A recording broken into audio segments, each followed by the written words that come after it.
learn with me what the hell is going on. Someone needs to get this message to the defense. Welcome, welcome, welcome. Have to use brain power. Let me help out Dr. Russell here. Many people suffer from what's called an acute grief reaction. God save the Commonwealth of Massachusetts. The investigation was done with honor, integrity, and all the evidence pointed in one direction only. Buchanan was so defensive and unable to throw Proctor under the bus because he loved him. God save the Commonwealth of Massachusetts. Then we add what we know about Michael Proctor. This guy is just the world's biggest. On every level that a person could be, between incompetence and stupidity, Michael Proctor wins the award for a combination of both. They killed him. Who are all the powers that be? Look at the smile on his face. That's what happened. That's what happened. So she doesn't actually want them to get here quickly, and that's the reason why she doesn't say there's an officer down. Meet the Bar Association of Norfolk County's Person of the Year. I routinely do when I work with attorneys, okay? I prepare this on my own. Oh my God. See? You did?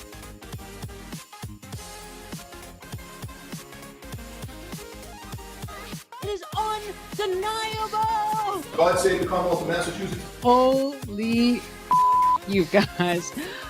Build some way to feed her ego. So if you have absolutely nothing to do with the death of John O'Keefe, why start crying on the stand? Hank Brennan deserves an award for being the most unlikable human being that the world has ever seen. Consciousness of guilt.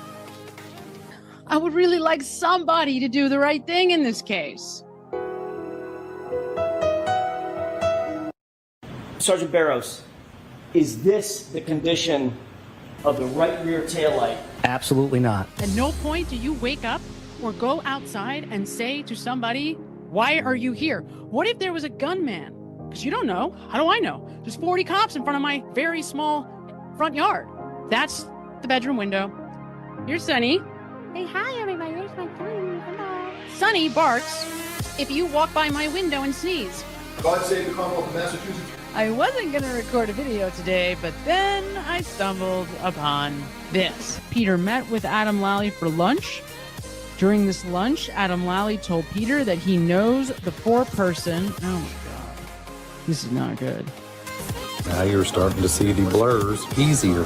You see those two blurs? Are moving around. She absolutely knows it would not be Karen Reed's defense team that she'd have to worry about. It would be the defense who she lied to. That's the defendant not guilty or guilty. A juror explaining why she voted to acquit Karen Reed of that second-degree murder charge for allegedly ramming her SUV into John O'Keefe during a blizzard in 2022. A collision did not occur. I can't assess the motive to this sloppy police investigation. And the toughest moment for her? Hearing the derogatory text messages about Reed sent by lead homicide investigator Michael Proctor just hours after he got the case. Whatever timestamp was on that deleted wall file is the time that she did that search. And she deleted it. Let's make sure and pin it on this girl who I hope kills herself. That's a class act. You are a class act, Michael Proctor. Definitely someone should give you a gun and a badge. 100% sure that Karen did not do this. Number one is I could not be standing here without these amazing supporters who have supported me and my team financially and, more importantly, emotionally for almost 4 years. And the second thing I want to say is no one has fought harder for justice for John O'Keefe than I have. How dare they? God save the Commonwealth of Massachusetts.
time.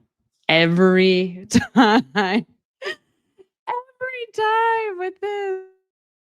All right, how about now? Do we have sound now?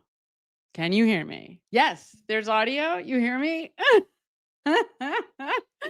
I'm telling you, every time I get on StreamYard, I like triple check it. I have like 2 computers going just in case.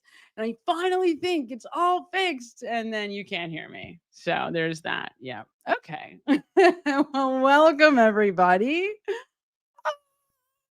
Yeah, you know where you are at least. This is the I Don't Belong Here show. And I am your host, Samantha Meningo.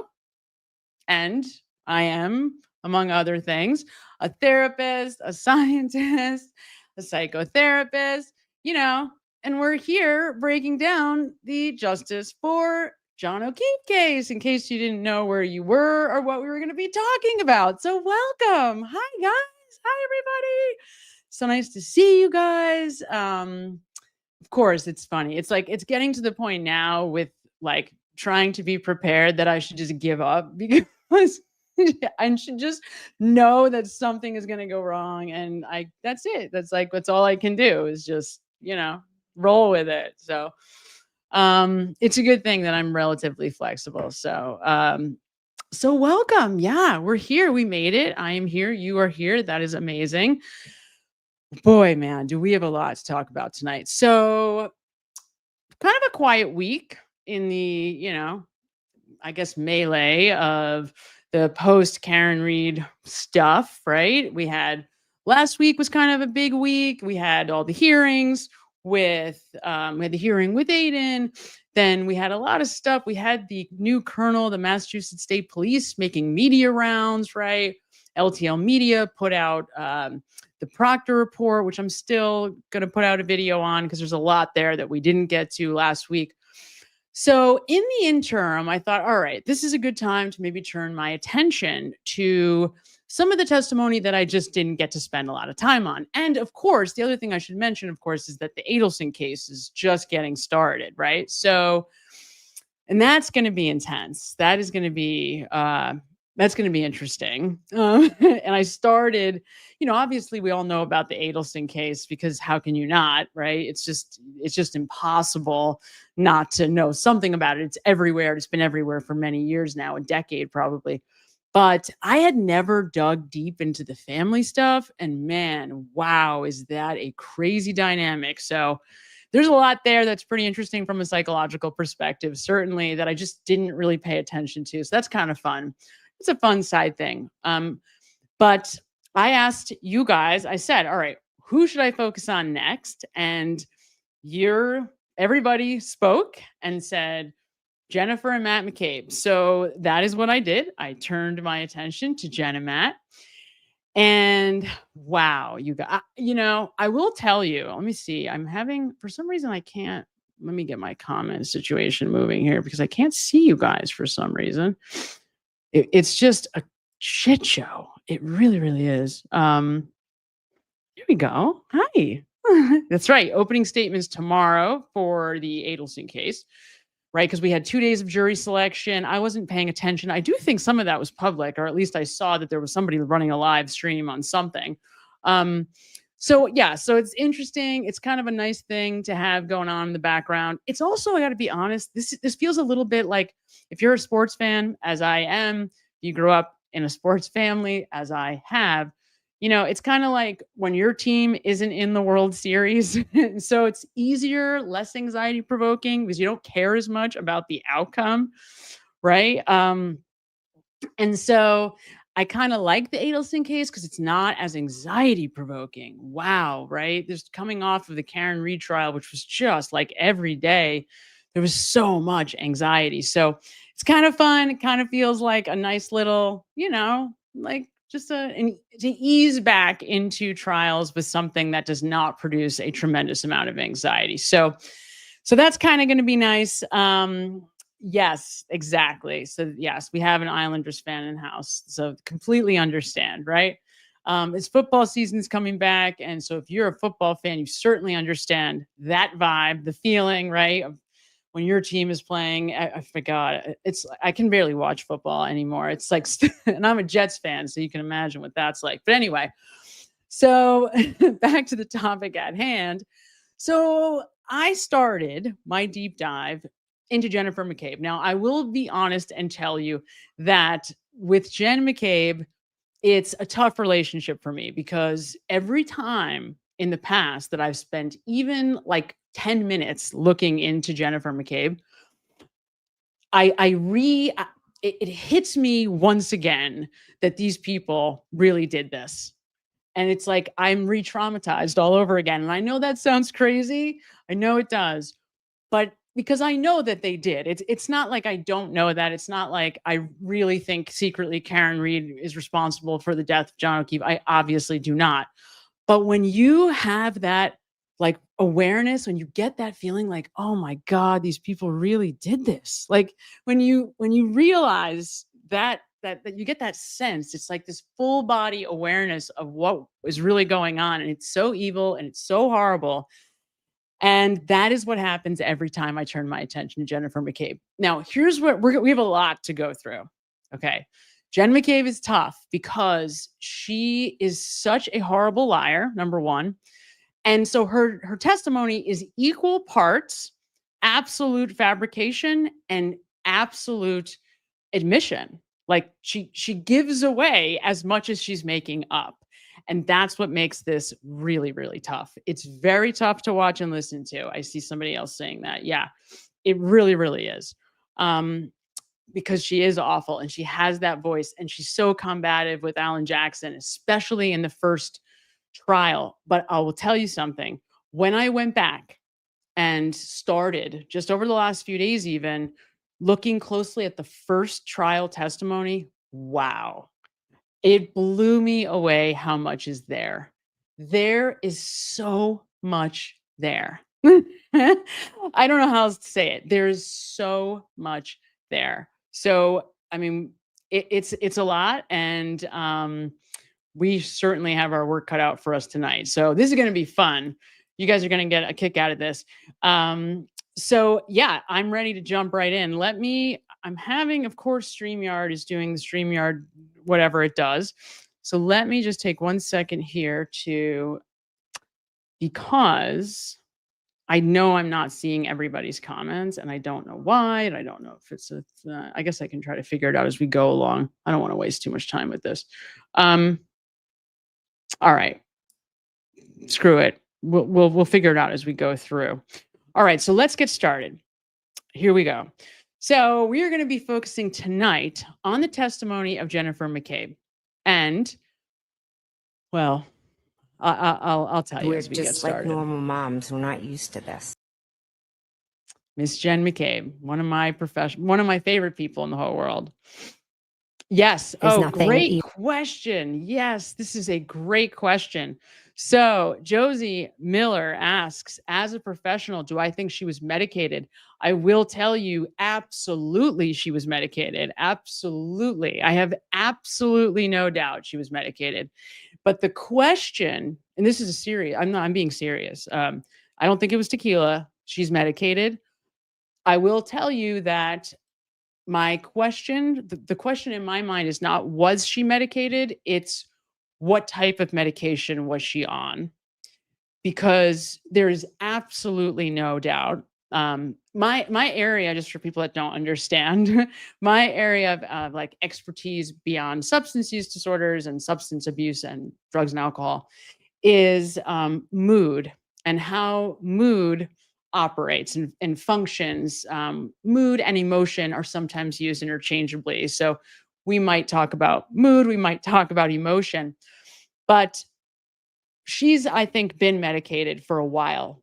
So I don't actually think it was Xanax. And I think that's the question. The question that I am asking for those of you that are really interested was, is this some type of more stabilizing medication? Maybe like even a mood stabilizer, an SSRI, an SNRI, or was this something short acting? I do not think it was Xanax or something sedating. So I don't believe it to be short acting. I believe it to be something stabilizing. My guess is that she's been on meds for a little while now. It could be like a Klonopin, a very low dose of Klonopin, something that she takes though at night, not short acting, right? So, but she's definitely on medicine of some type, without a doubt. Yes, great question, Josie. That's a great question.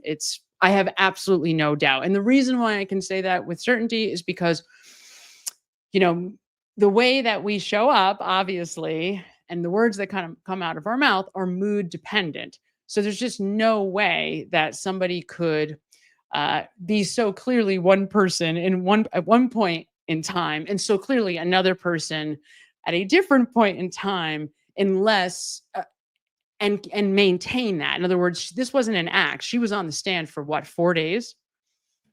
I tend to not think it would have been a short acting benzodiazepine because of the fact that she was not showing any signs of being tired. She wasn't yawning. She wasn't showing a whole lot of like if you go back and you watch Paul O'Keefe in his first I guess he was he in the first trial? I guess he was only in the first trial. Paul O'Keefe does not testify in the second trial, right? So, but if you go back and you watch Paul O'Keefe in the first trial, he was clearly intoxicated. She does not come across in any way, shape, or form as inebriated. So it has to be something that's more stabilizing. But it's a great, great, great question. And I could not agree with you more. Raka Fracka sends $5, and says, Jen is the embodiment of evil. And apparently evil needs a better, says, dental insurance plan. That's hilarious that you pointed that out, because again, watching this first trial testimony recently, that was the thing that really jumped out at me too. It's like, God, why doesn't she get her teeth fixed? So yes, could not be more correct. Jennifer Mccabe, and I will tell you that's what makes this really tough to watch. She's this is really evil. And I'll tell you, even she thinks it. Even she says it. Okay. So without further ado, let's get into this, because this we'll be here all day otherwise. And I'm going to try to open the screen so that I can see this in a bigger. There's nothing evil here. All right. So when she, at one point in this testimony, says, there's nothing evil here, I almost fell out of the chair. This is this is well into cross-examination with Alan Jackson. He does not mention the word evil. He's just asking a question. Her response is, there's nothing evil here. And I thought that couldn't be more telling. So, Raka Fracka, to your point, yes, that's exactly right. She sure is. Man, is she an evil person. So, okay, we're going to take a look at Jennifer Mccabe's indicators. So for those of you that don't know what her indicators are, I want to make sure you know so that you can follow along and listen for them. So her indicators are when she says, I don't recall, not that I recall or I can't recall. If you hear recall, basically, in a denial, it means she's lying. Never, whenever she says never, that is a lie. When she says incorrect, that is a lie. When she says absolutely not, that is a lie.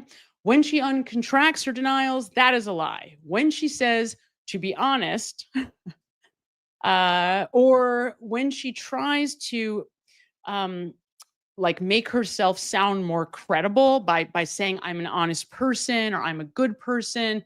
You'll notice in the second trial, by the way, she has prominently featured that big cross, right? I think she even mentioned CCD. I will also tell you that every word that Jennifer Mccabe utters is intentional. And especially through the first trial, she has a very clear list of things she's trying to get in. So she has a running list in her mind of the statements that she's trying to make sure that she gets out there. And they're very specific, and I'll point them out as we go along.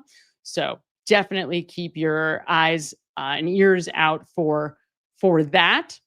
One more thing, and she does this through both. So it's really interesting. I have to tell you, maybe this sounds paranoid, but I think in between, not only was she medicated from the first to the second trial, somebody sat with her and said, okay, you can't use incorrect. You can't use absolutely not, because she went through and essentially literally took out all of the essential indicators that she was using to lie in the first one, right? Like she really did. So we had to go back and examine. We're not going to be looking at the second trial for her today, but there's one thing that is the same across both trials. Whenever Jennifer Mccabe is being honest, she will answer, she'll give you the answer and then give you an explanation. So she'll say yes, and then she'll give you a brief explanation. When she's being dishonest, she gives you the explanation before the answer. So be on the lookout for those as well. They're a little bit more, they're like a little bit, you know, they're a little bit more subtle. You got to pay close attention, but don't worry. There's plenty of really obvious moments with her throughout this. And in a second, I'll tell you where we're going to start, because there's something really specific I want you guys to listen for through this. She also, whenever she refers back to another time, like again, they're called credibility builders. And if this list absolutely came from specifically Sergio De Niro. So if you don't know who he is, go check him out. Truth Revealed. This is his list from her first trial. So I just literally went through every indicator that he gave for her, took it and put it in a list. But I added a few also. I added some that were not on his list. He didn't actually make a list. I just made a list of his indicators, but I added a few as well. But I also will tell you that having analyzed Jennifer Mccabe now across 2 trials, these check out. I mean, they check out. I would never, ever put them up here. I would never say it if I didn't think that they were accurate. Just so you know, I would never do that. So I am as sure as I could be that these are her indicators. And she does a lot of deflecting, and we'll look at all of that too. Okay, so the first question, I can't, it's just unbelievable. When I went back and looked at this, you guys, I did it at random. So I went through, I reestablished her baseline. Okay. And then the next thing that I did was randomly, like you would on like a globe, you just kind of like, you spin the globe and then you point at something. So I was like, all right, where do I want to start in the testimony? And I just randomly selected a spot. And I randomly selected the spot where Jennifer Mccabe is talking about coming from the waterfall to 34 Fairview. Okay, so that's where we're going to be picking this up. I just want to make sure that you guys know that's where we're at, so you don't have to waste time trying to figure it out. We're going to be starting exactly at coming from the waterfall to 34 Fairview. So in other words, this is the time of the crime. Right? And we're going to get into the timeline here in just a moment. So the question that I want you guys to keep in mind is what we're about to see. What does it mean for who did this? Because this is really interesting and it brings up some really interesting questions. Okay. Now, this might be really hard for you to see. Let me see if can you see this? No, it's not, maybe not so bad if you make your screen bigger. On your screen right here is the Ian Whiffen timeline, right? So these are essentially the breakdown of John O'Keefe's cell phone and all of the very specific events that Ian Whiffen identifies in his testimony, okay? Now, Jennifer Mccabe is about to, on cross-examination in the first trial with Alan Jackson, she's about to talk about, remember the whole thing about when she gets up to look at the car, okay? So she's going to be talking about her text messages to John. She sends a text message at 12:27:33, and it's a question, are you here, right here, question mark. She sends another at 12:31:47, and that's the one that says pull behind me. Okay. Now, just to be very clear, the Commonwealth in the second trial claimed, this is Welcher and Burgess, that the 1162 backing event, which I am now 100% sure was not Karen Reed driving the car, but that doesn't matter for our discussion. They are claiming that the backing event happened at 12:31:38 in the first report from January of this year.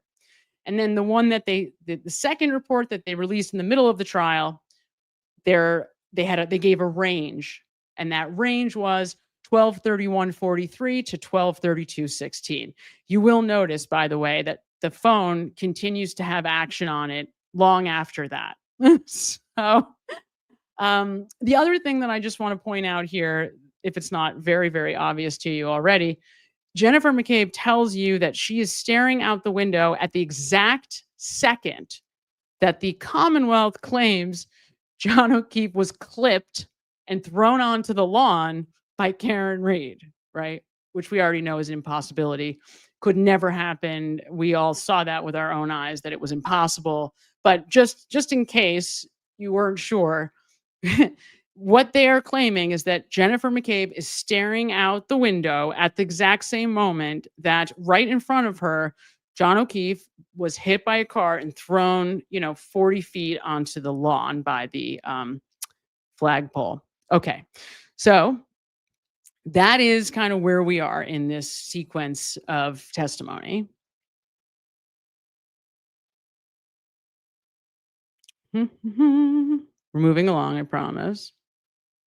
It's just slow, moving very slowly here. Okay. All right.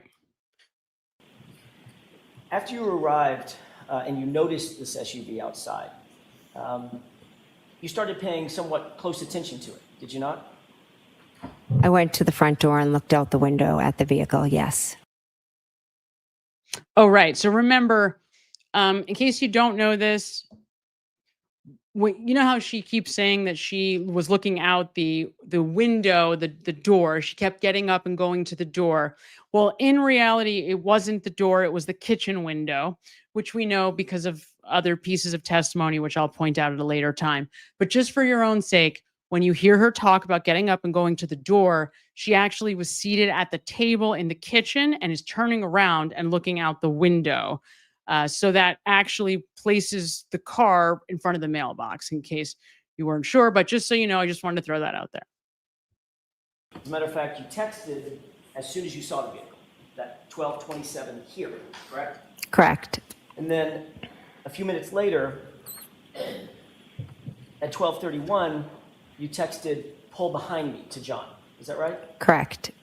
And then at 12:40, you texted, "Hello," correct? Correct. Yep. And at 12... So there's a lot of body language that I just point out. Just take note of it. At 12:42, you texted, "Where are you?" Correct. And at 12:45, you texted, "Hello," correct? Correct. So she's not denying that those texts went out. 5 text messages, and each time you texted him, you were walking to the door and looking out at the vehicle as you're texting, correct?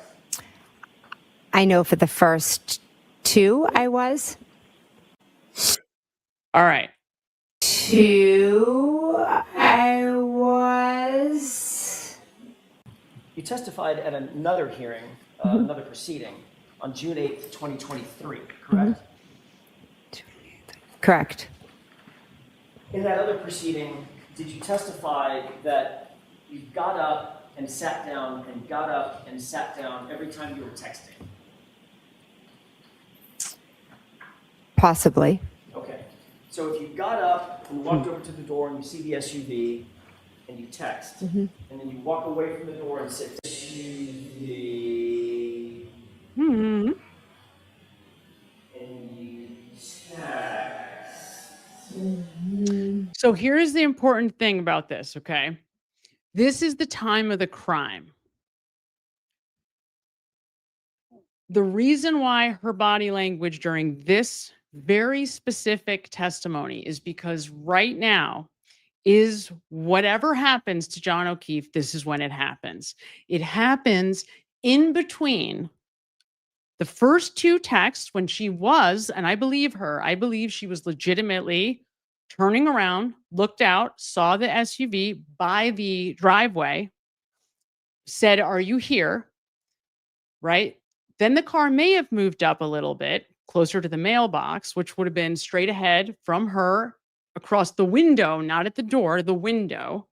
And part of how we know she was sitting at the window is because her phone was plugged in, charging on the floor, right? So Jen McCabe's phone was charging on and just seated on the ground by that kitchen table.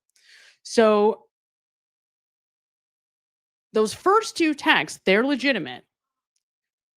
But those last three, those are not. Those last three texts that she sends, those are cover. So really think about that, what that means. That means that in 9 minutes, something happens that would send Jen McCabe running to her phone to try to prove almost immediately that John O'Keefe never came into the house, right? So she absolutely knew. She absolutely knew. And this is a big problem for those of us, myself absolutely included, who tried to say, well, whatever happened may have happened outside, may have happened in the basement. You know, maybe Brian Higgins grabs him and says, hey, let's go in the basement. This is a problem with that, because the way this looks, because of these text messages that she, remember, tries to delete, right?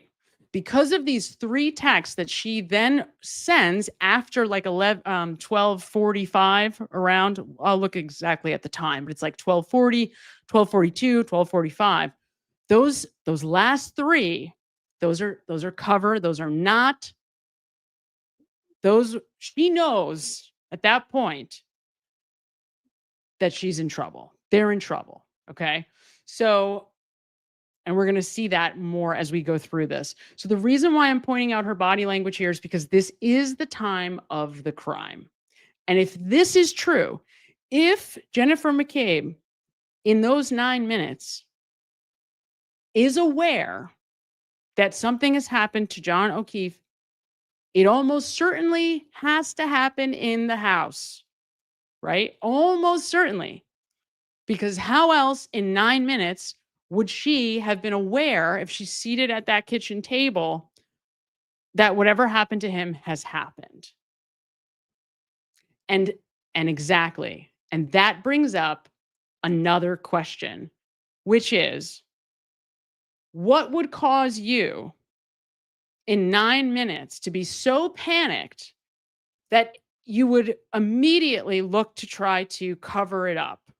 So that's another important question.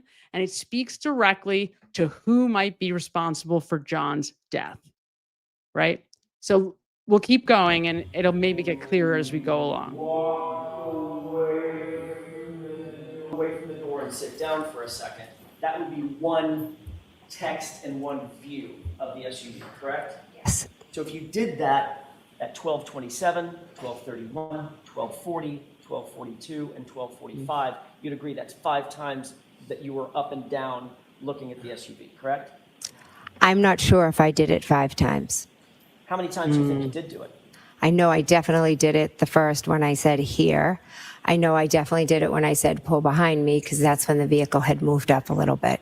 So you hear what she's saying here, and she's being honest. She's telling us that the first 2 texts were legit. They were the 2 texts where she got up. Well, maybe didn't get up. I guess she just turned around, honestly. She didn't even get up. She probably just turned around, right? Because she's seated at that table. She's probably turning around to the window, looking through like the blinds or whatever, and sees the car. And then the phone is on the ground, plugged into the charger, and she's texting, right? Okay, so these first 2 are legit. No, Meredith, she wishes. So Meredith asked a great question. Do you think that she believes her story after repeating it so many times? Absolutely not. That's what makes this so criminal, and that's what makes her so effed. I mean, this woman is in trouble. And I don't mean with the police, right? I mean psychologically. Like this That's how I am absolutely sure she's on medication, because there's no way that she is not tortured by all of it.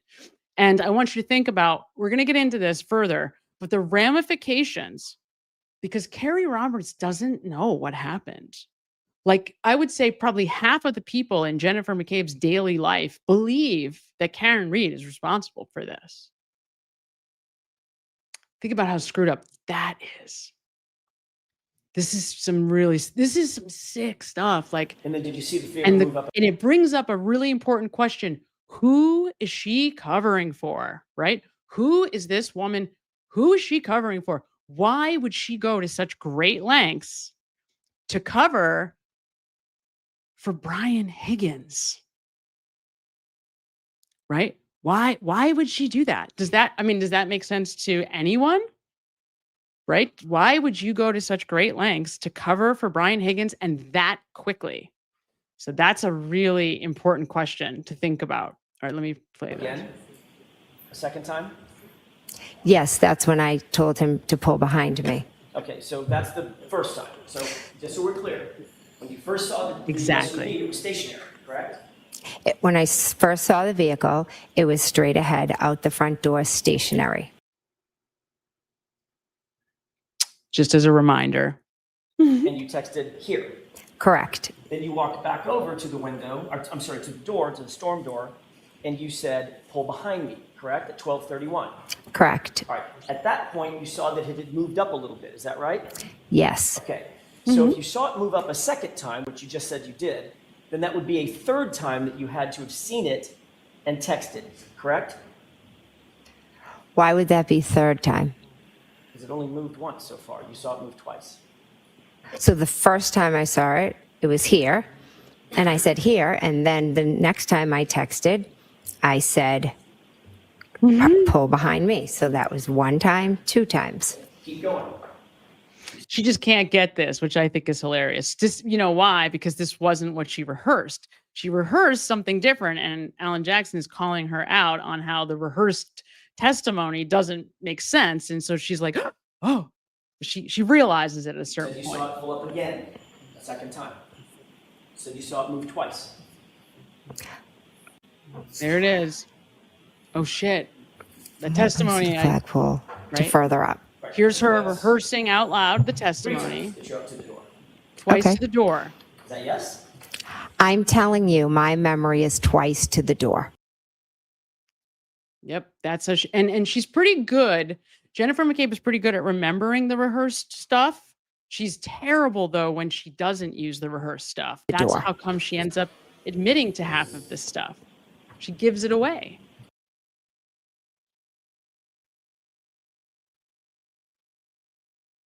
Okay, it's not a trick question. You just testified that you saw the car move twice. By definition, that has to be you looked at it 3 times. Stationary, move once, move twice. Maybe I used the wrong wording. Maybe. When you testified in front of this other proceeding,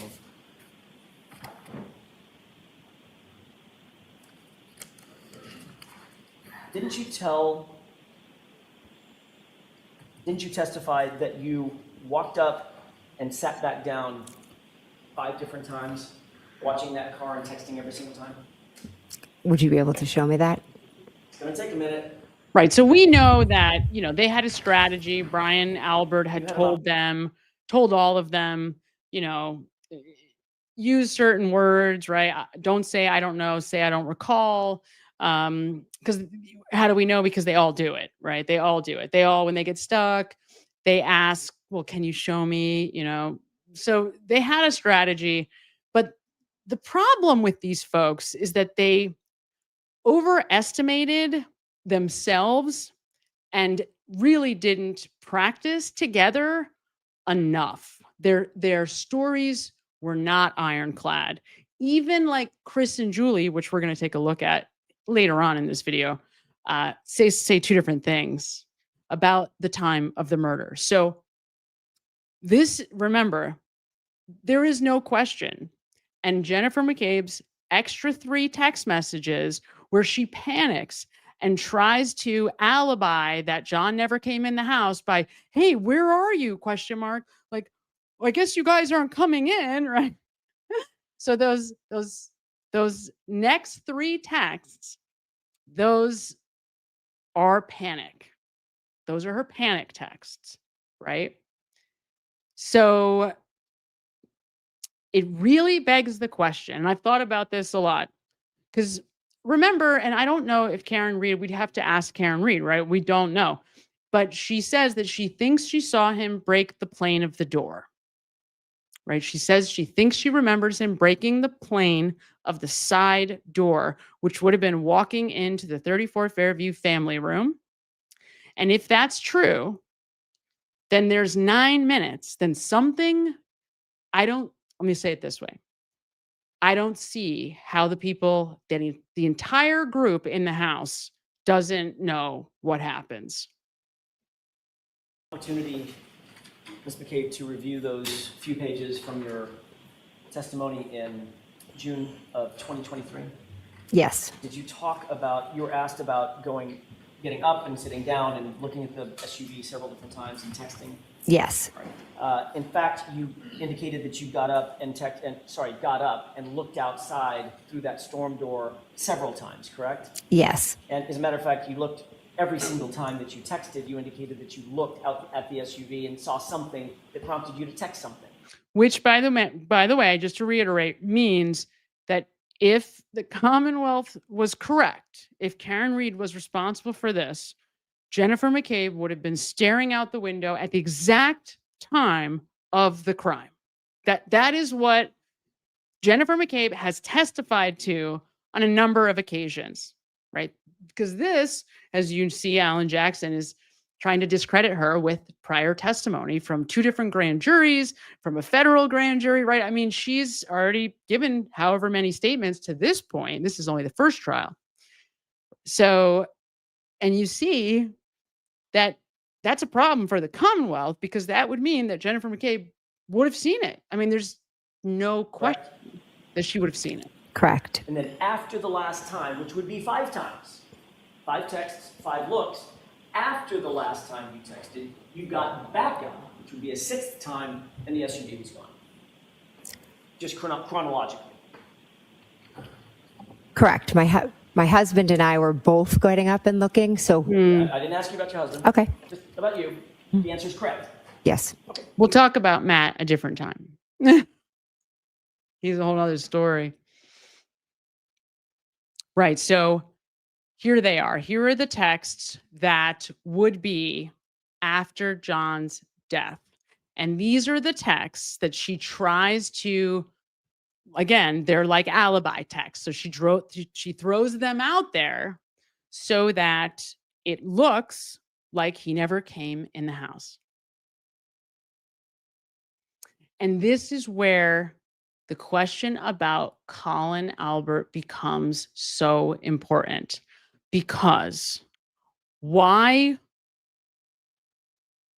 if you're Jennifer Mccabe, because I believe that Jen McCabe she did love John. I mean, I think she even had a crush on him. That's my personal belief, is that, that she had a crush on John, right? I don't think that they were having an affair or anything. I just think she had a crush on him. And if that is true, that means that rather than in that moment when something happens to this man who she loves, right? Her first instinct within that 9 minutes is probably just to do with whatever Brian Albert tells her to do. But somebody is telling her, text him and tell him, hey, hello, where are you? Right? Make it seem like he never came in the house right away. I mean, that is, it's crazy. It's crazy. It's so crazy to me. And this is where I start wondering about Colin, because would you do this to cover for Brian Higgins if you're Jennifer Mccabe?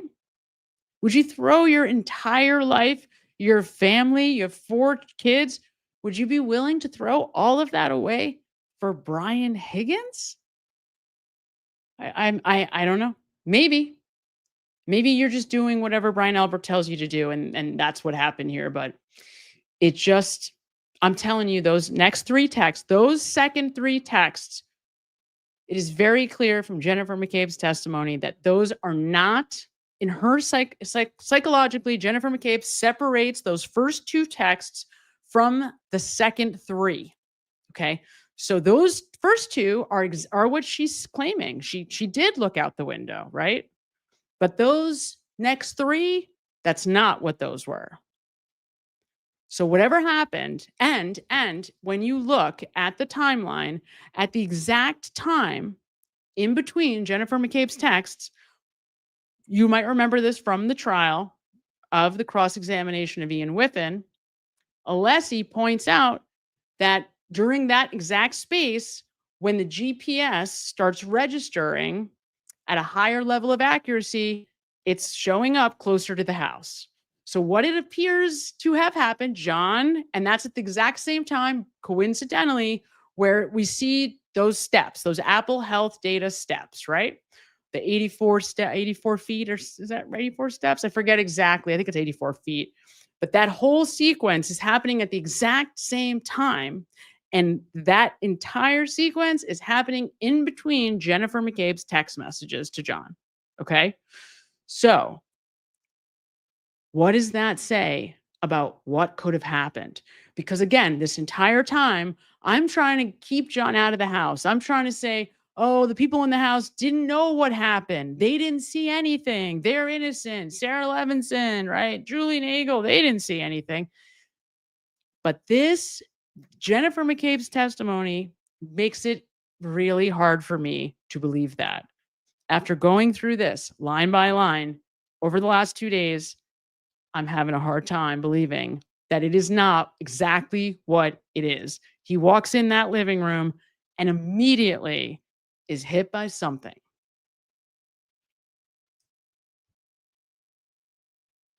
Or family room, sorry. I meant to say family room, not living room, just for clarity. I do, yes. You were shown this document last week, is that right? Correct. This is a forensic extraction report of John O'Keefe's cell phone that you were shown on Friday, right? Correct. You acknowledged that it's an accurate report of calls found on John's phone between you and him. Is that right? I believe so, yes. Okay, and this shows the calls that you made to John's phone or you received from John's phone on or between or at or between 12:14 a.m. and 12:50 a.m. I want to direct your attention to those time frames, correct? Correct. All right, I want to start at the bottom, and it may go in reverse chronological order. Okay. I think it does. At 12:14, it shows that you called John O'Keefe and that call was answered. Is that right? Yeah, correct. At 12:18 a.m., it shows that John O'Keefe called your phone and that was answered as well.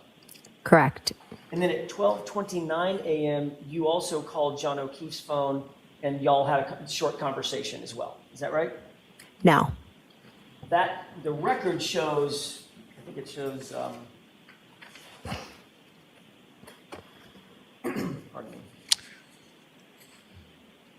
And so important here, Unknown, correct? Jennifer McCabe In terms of whether it was missed is or answered. deleting all of excuse me, can you these repeat calls. that? Sure, the 12. She deletes all of this.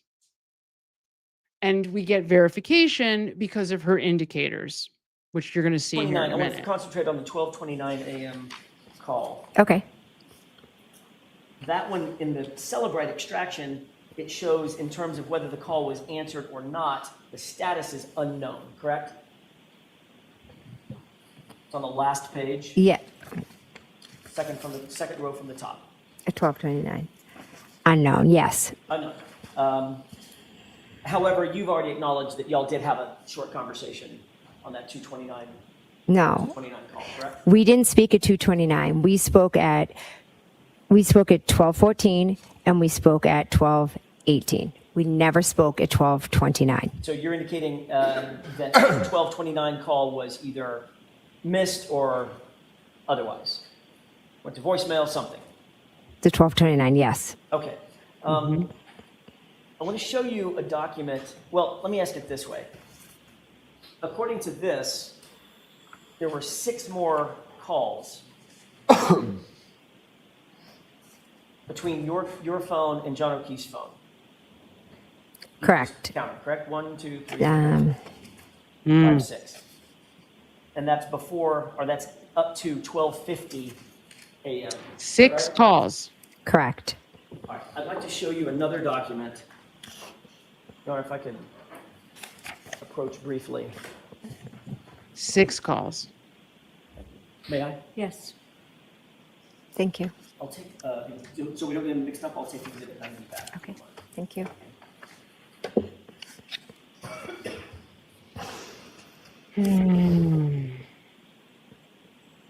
I want to show you one more document that you weren't shown on Friday. Do you recognize this one? No. Okay.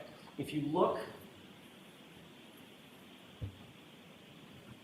where it indicates on the left column, I'm just putting my thumb here, the Okay. left column, the MSISDN user, there's a number that ends there. 0142, 0142. Your Honor, may we approach? Yes. So that's interesting. Josie Liu and Co. sends $49.99 and says, so texts are sent at a different time from the time they are read, right? But she is controlling the ETA, right? Because she's the one giving the directions. And it sounds like, Josie Liu, what you are saying is that she intentionally sort of guided them the long way. Because it's a 4-minute drive from the bar to 34th Fairview, typically. And it took them longer, right? But it begs the question, I mean, and I know Alan Jackson makes a big point to sort of, that Jen wanted to separate them. But the question is, why? Like, what would be the benefit of that, right? Listen, I'm open to that possibility. I just don't know what benefit does it bring to Jen McCabe to separate Karen and John? Like I said, I'm absolutely open to hearing the answer to that. I just can't see what it is. And maybe it does have something to do with, Chris Albert and Brian Higgins and that whole incident that we see as everybody's starting to exit the waterfall. But what would that be? Like, Jennifer Mccabe really did like John. I don't think she would be on board for anybody to hurt him under any circumstances. I think she would be really, really upset by it. That's my read on Jen, is that she absolutely is being honest when she says, I love John. Like, I think that's not an act. I think she really did feel that way about him. And in particular, given, her daughter was friendly with Kaylee. And I think she would have felt horrible after losing both of her parents for that kid, who she was close to for a bit. And I think even at a certain point, I don't remember when, we learned that Jen was actually close to Kaylee. That might come from Matt McCabe at some point. So it just feels like if Jen is close with Kaylee, there's no way she would want anything to happen to John. So I just don't understand the benefit of separating them. Although I'm 100% open to that possibility. I have no idea what we're approaching about this document. Yes. Why don't we just go up there? Sure. May I have that, please? I know you need to look at it. Thank you. You're welcome. If you look on the left column, Ms. McCabe, Yes. You'll see something that says Apple ID. Yes. Look to the right of it. Do you recognize that unredacted portion? I don't want you to read it out or anything. Do you recognize that? Yes. Whose Apple ID is that? That's mine. Okay, if you look 6 lines below that, there's a full phone number. Again, don't read the phone number out. Just tell me if you recognize it. I do. Whose is that? That's mine. Okay. So she is. I'll take the unredacted copy back. Okay. She's looking at the phone exchange between her and John, and the difference between her phone log and John O'Keefe's phone log of their interactions. That's what he's showing her right now. Celebrate extraction of your phone records, your Apple ID. Yes. Okay. And you recognize, without telling me what it is, you recognize that phone number as your phone number back at the time and the Apple ID back at the time. Yes. Associated with the phone that you then turned in to law enforcement, correct? Correct. Okay. You've just looked at the extraction report for John O'Keefe's phone, and you saw those calls between your phone and John O'Keefe's phone after going from 1214, after that, all the way up to 1250, correct? Correct. Take a look at the last couple of pages, page 3 and 4 of your own cell phone extraction report.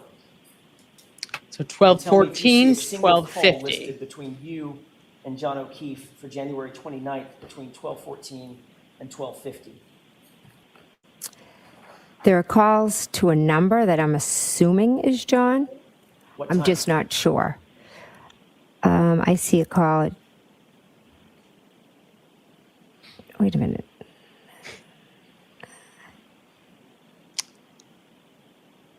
This report has times everywhere. Right. I mean, it's chronological except for the calls that were deleted. this is really happening. This woman is really trying to sell us, the whole world, on the fact that she I can't see a call read at 5:52. Yes. But there's not a single call the words in front of her. before 5:52 a.m.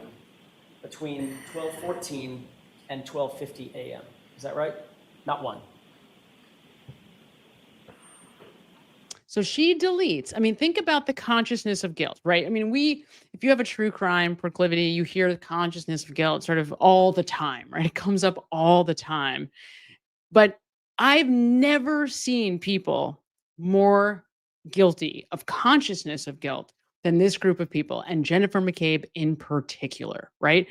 This woman deletes all of the phone calls that she has with John O'Keefe between 1214 and 1250, even the ones that were harmless, right?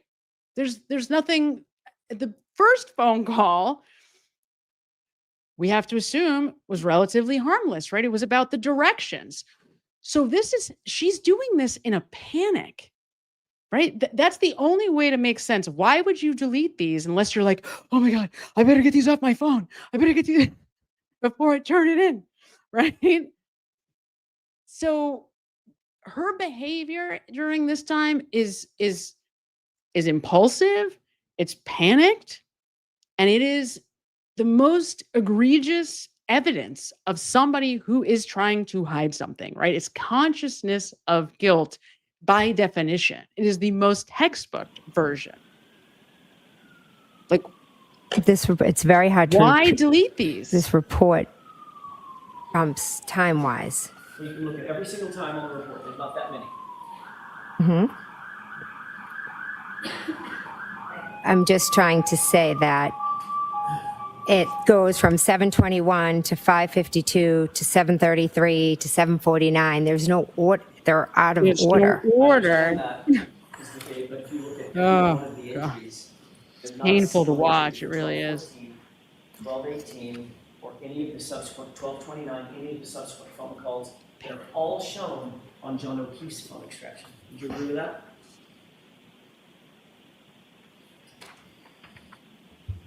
Correct.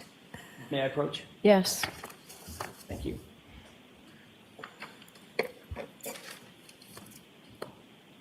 Fact of the matter is, according to those Celebrite records and that extraction from your own phone, every one of the calls that you made to John O'Keefe's phone between 12:29 and, between 12:14 and 12:50 a.m. was deleted and unrecovered, correct?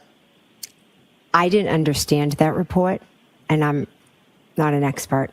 When you compare the two, you saw a bunch of calls on John O'Keefe's phone, right? You know he couldn't have deleted them. He passed away, right? Correct. You saw your cell phone extraction, which is the handshake for John O'Keefe's phone. And all your calls are missing, right? Objection. Can you answer that question? What's the objection I'm confused. there? That paper, I don't understand it. It was vague. There were numbers. There were calls everywhere. There I was a can't number of read missing anymore. calls. I don't know. The paper has numbers. The calls that were reflected on John O'Keefe's phone.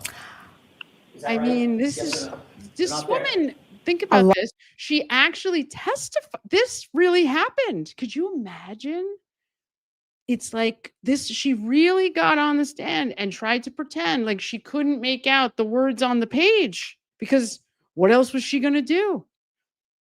Right? What is she going to do? Obviously, she's deleting the calls from John during the time of his death, the exact moment when this man is murdered. And by the way, remember, Jennifer Mccabe is the one who gives away that she knows he's dead. She knew right away. I mean, she knows, right? She knows by 12:50 that John O'Keefe has passed away. So, and she's the one that gives that away. I mean, if you haven't already and you're not sure why I say that, go back and listen to the 911 call. And it's A lot of calls are she says 3 times that he's gone. missing. I'm not really even sure what's there because the numbers are it's all redacted. So you were not seeing any redacted calls, Ms. The page you just had in front of me was redacted. So the page he hands her phone number is redacted for her privacy. That's all that's redacted. Her phone number is blacked out so that her privacy is maintained.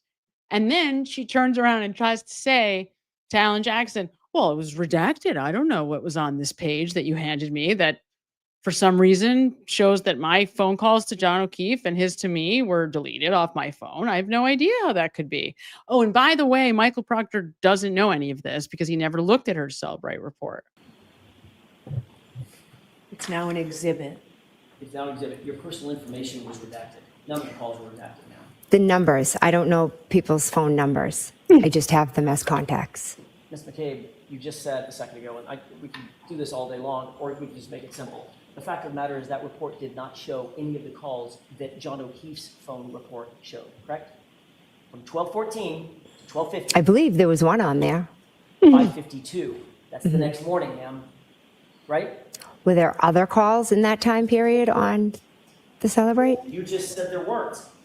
You just looked at it. I've told you that Celebrate report was extremely hard to read. Right. The fact is, there are no calls on your own phone extraction between you and John O'Keefe between 12:14 and 12:50. Would you just agree with that, at least on that report? Objection, Your Honor. Sustained. The fact is that you deleted your call records before you turned your phone in, didn't you, Ms. McCabe? That's what that report shows. Absolutely not. You sanitized So your remember, that's an indicator. That means absolutely. because you didn't want the police to know who you had been calling or the fact that you had been calling John O'Keefe's phone incessantly, correct? Incorrect. Which means correct. Willingly turned over my phone. After you deleted your phone call logs, correct? Absolutely not. What Absolutely. date did you turn your phone over?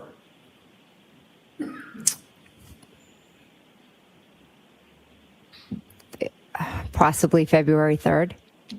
How many days after this incident was that? 4 or 5. So you had plenty of time to talk to that friends and family group and ultimately decide to delete your phone calls, correct? Objection. Sustained. Did you ever have any group chats with family members who are witnesses in this case? Yes. Here come the group chat. May I approach you? Yes. Well, Mr. Lally is looking through that packet. Can I just ask to make sure the record is clear? Did you delete any of your calls before you turned your phone into law enforcement? I spoke with the 2 officers that I handed my phone over to, and I asked if I could delete the personal conversations with my daughters. And they said absolutely yes, that I could. They gave us, for some reason, all of Jennifer Mccabe's text messages from January 29, 2022 to February 2nd, 2022. And I was talking to Karen Reed about some of this stuff today, and she's never seen these. Like some of these messages, like the communications between Allie McCabe and Jennifer Mccabe on February 2nd are wild. The communications between Jennifer McCabe and Kaylee Furbush are wild. Like it's like, it's wait. What was the date that Jen McCabe said she voluntarily gave over her phone? February, was it like February 2nd or 3rd around that? Because she said that she was allowed to delete all communications with her kids. They would text message it. It was actually text. So apparently someday we're going to know what these texts were because Aiden Carney has them. So we're going to get to see what the texts were that Jen was sending with her daughters during this time that she deleted off of her phone. Messages with my daughters that I deleted, and that was all I deleted. Did you delete any phone calls? I do not recall deleting any phone calls. Remember the recall, that's an indicator. When it's paired with the denial, that's a lie. At all. I would have no reason to delete anything. And you can see here, watch the body language on this. It's unbelievable. Do not recall deleting any phone calls at all. I would have no reason to delete anything. So that's very different than I didn't delete any phone calls. I do not remember deleting phone calls. Means you might have. In day-to-day life, people delete things, but I do not recall deleting any phone calls. In day-to-day life, did you delete any of the calls to John O'Keefe? No. Did you delete any of your calls with Nicole Albert? No. Did you These are all deleted. delete any of your calls with Brian Albert? No. With Chris Albert? No. With Julie Albert? No. Colin Albert? No. With any of the witnesses in this case, did you delete any calls before you turned that phone over? No. No. You indicated already that you were part of a group chat with It's unbelievable. certain members of your family and friends. Correct. On February 1st, 2022, around 2:15 in the afternoon on this group chat, did you receive a message from your husband on the group? This is on page 2148. It should be the middle bubble, the middle and the bottom bubble. Quote, Julie said channel 4 is in DE. You see that? Yes. And the response from Matt McCabe is eating, I assume, quote, ask Chris to ask some questions. Tell them the guy never went in the house, end quote. You see that? Yes. You look at the next page, the top, 149. There's a one-word answer from Brian Albert. What is that answer? Exactly.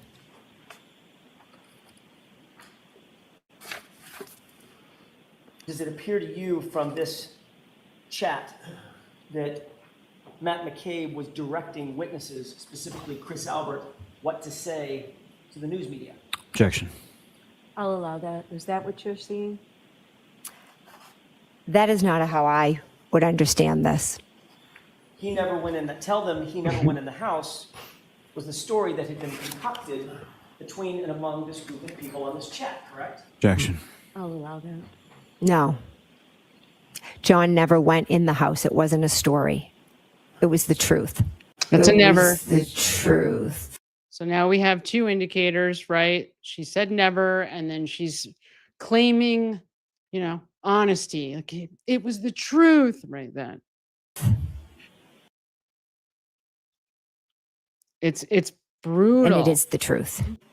And it is the truth. Just like she said, I hit him. Correct.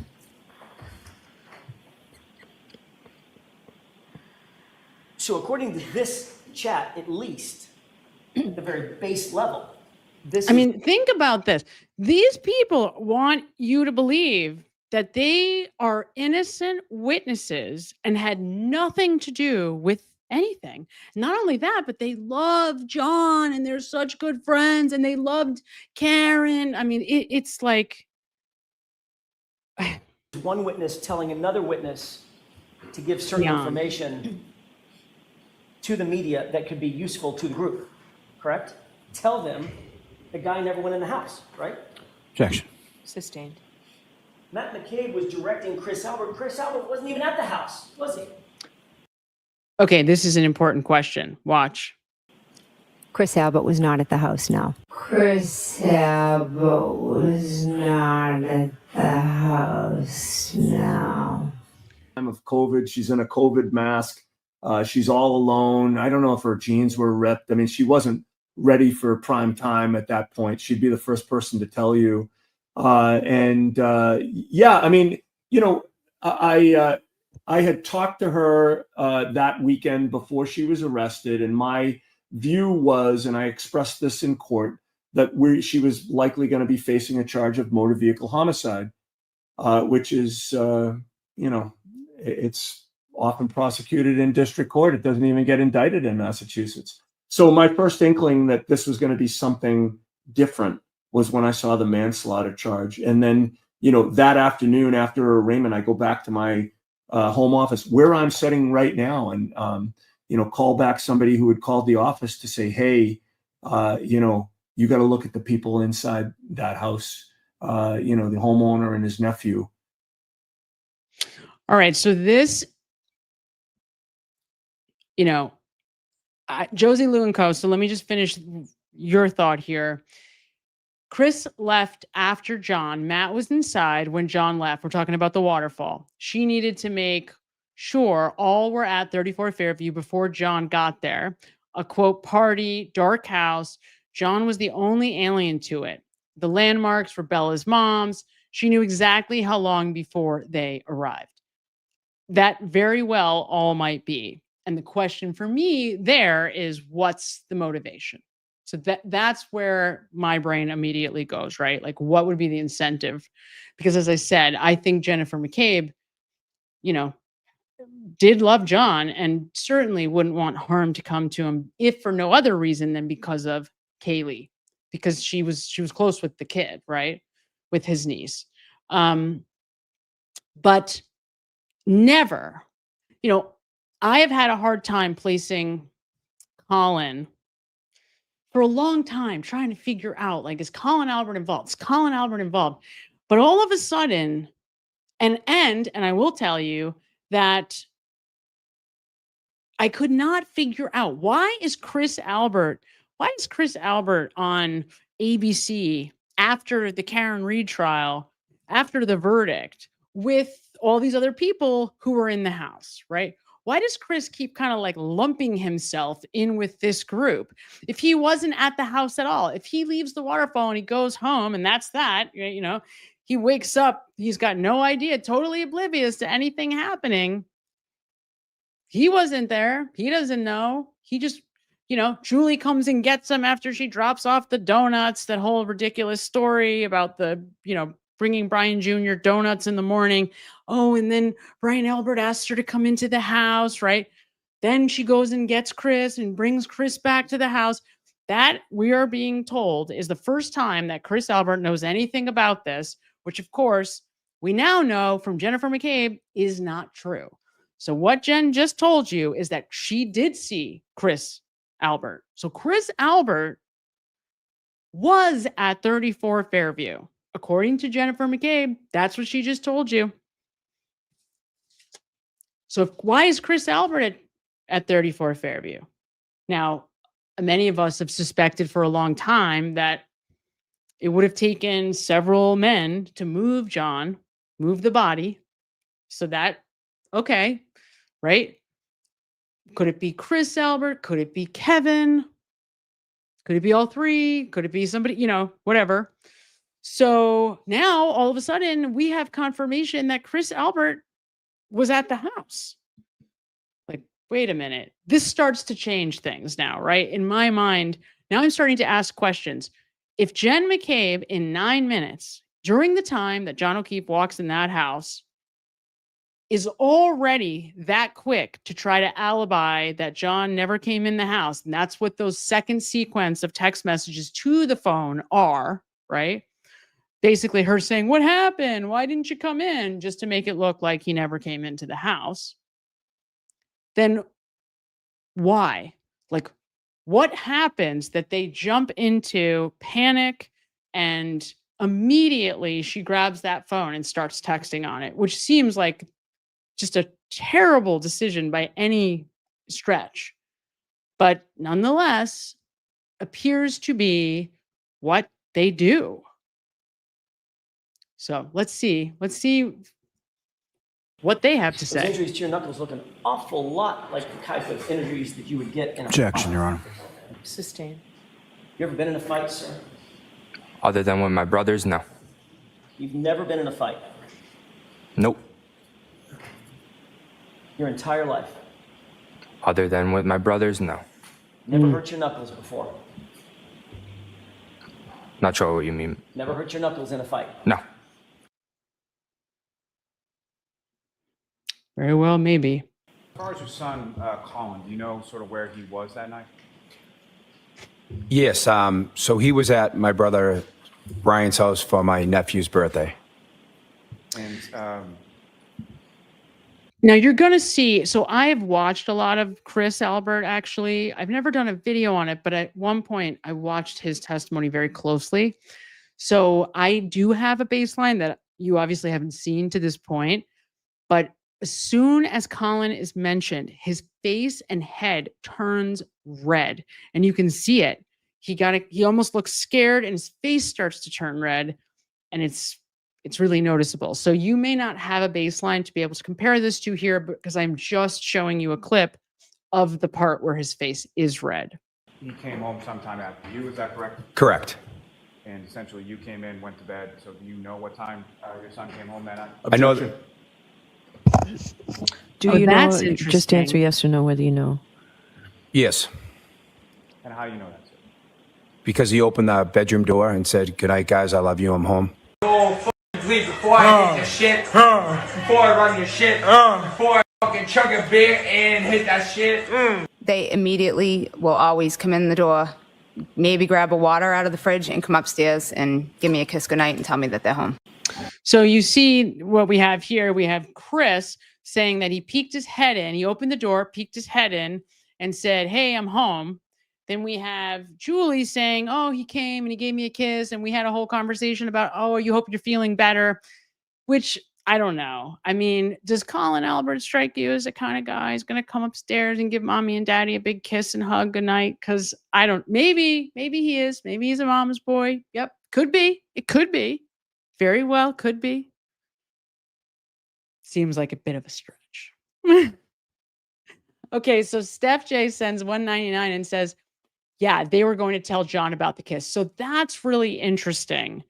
That's an interesting idea, right? Okay, so maybe one of the reasons that they would want to separate Karen and John is because everybody wanted to tell John that Karen was going behind his back.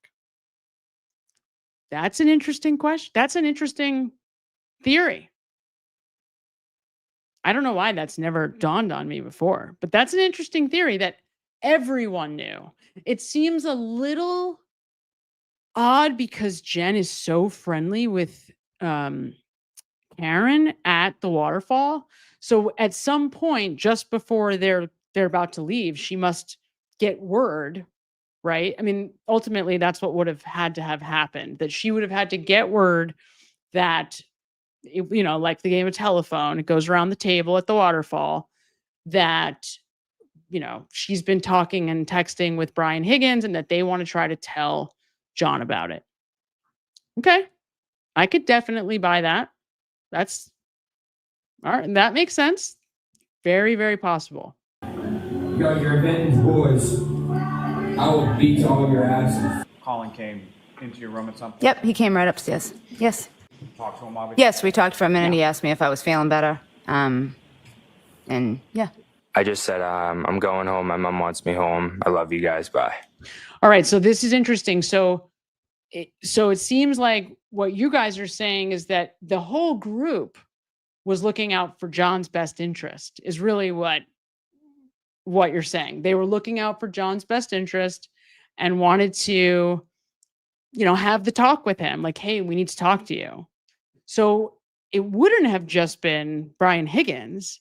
It would have been, you know, some version of a group of them. So what group? Let's think about that. Play that through. Who's there? Certainly Colin Albert would not be part of that group, right? So does Brian Higgins immediately try to pull him aside? Is Brian out? Because remember, Brian Albert has him and Brian Higgins upstairs in his son's bedroom. Brian Albert. Everybody else has them in the family room looking at pictures of either him as a kid in the Marine suit or his son in the Marine suit in the family room, right? because they can't get their story straight. But Brian Albert himself has him and Brian Higgins separate from everybody else doing something. So maybe it's Brian Albert and Brian Higgins that tried to talk to John. The question is, where? Do they try to pull them apart? And how? Because if Jennifer Mccabe knows about whatever happens, is it even possible that she could have known and nobody else in the house knew? So it starts to feel like if Jennifer Mccabe knows what's going on, then probably that whole house knows what's going on. And there's no way that like Sarah Levinson didn't see or know what was happening in the house, right? I don't know. Chris Albert is a Canton Select Board member. Is that right? Now he is, yes. You would agree with me that one of your functions as a selectman is to oversee public safety in the town? Yes. And you would agree that the police department is a key component of public safety in the town of Canton? Yes. So part of your duty. All right. So again, I have not shown you Chris Albert's baseline, so you don't know what he looks like when he's going through a normal testimony. But this moment here, when Yannetti asks him if he, as a town selectman, is in charge of the police, he like freaks out. Like for Chris Albert, this moment where he's touching his face and he gets all red. And I mean, you can see he cannot contain what he's experiencing right now. And to me, this was maybe the most telling moment. I mean, maybe even if we add Colin and Julie and Chris, like Chris is really emotional. So is Colin. They're not the most, sophisticated of individuals. And so this was really hard for him. He had a hard time containing himself throughout his testimony. And this moment tells you pretty much everything that you need to know about why it is that he wanted to run to be a part of the town select committee. Duties as a town selectman is to oversee the Canton Police Department, correct? Objection, Your Honor. I'll let him have it. Is that one of your duties, sir? And you should also know that when somebody's doing this, when they're testifying, it's like, keep your mouth shut, keep your mouth shut, keep your mouth shut, keep your mouth shut. It's like a reminder, shut up. I believe so. I'm new at that. I'm recently elected, so I'm just going through it. But yeah, I believe so. Right. And so then he tries to remember the rehearsed statement. He does a pretty good job of recovering, but this to me was such an enormous tell from Chris. So we get this statement from Jen. She thinks she's being so coy when Alan Jackson says, so, Chris Albert is on the select committee. And she goes, well, now he is, as if to point out that, well, now after this whole incident, he is. So then Yannetti brings it up to Chris and he panics, right? It's like the most emotional we see him throughout his entire testimony. And that pretty much tells you, almost guarantees that he's on that select committee to protect Colin Albert.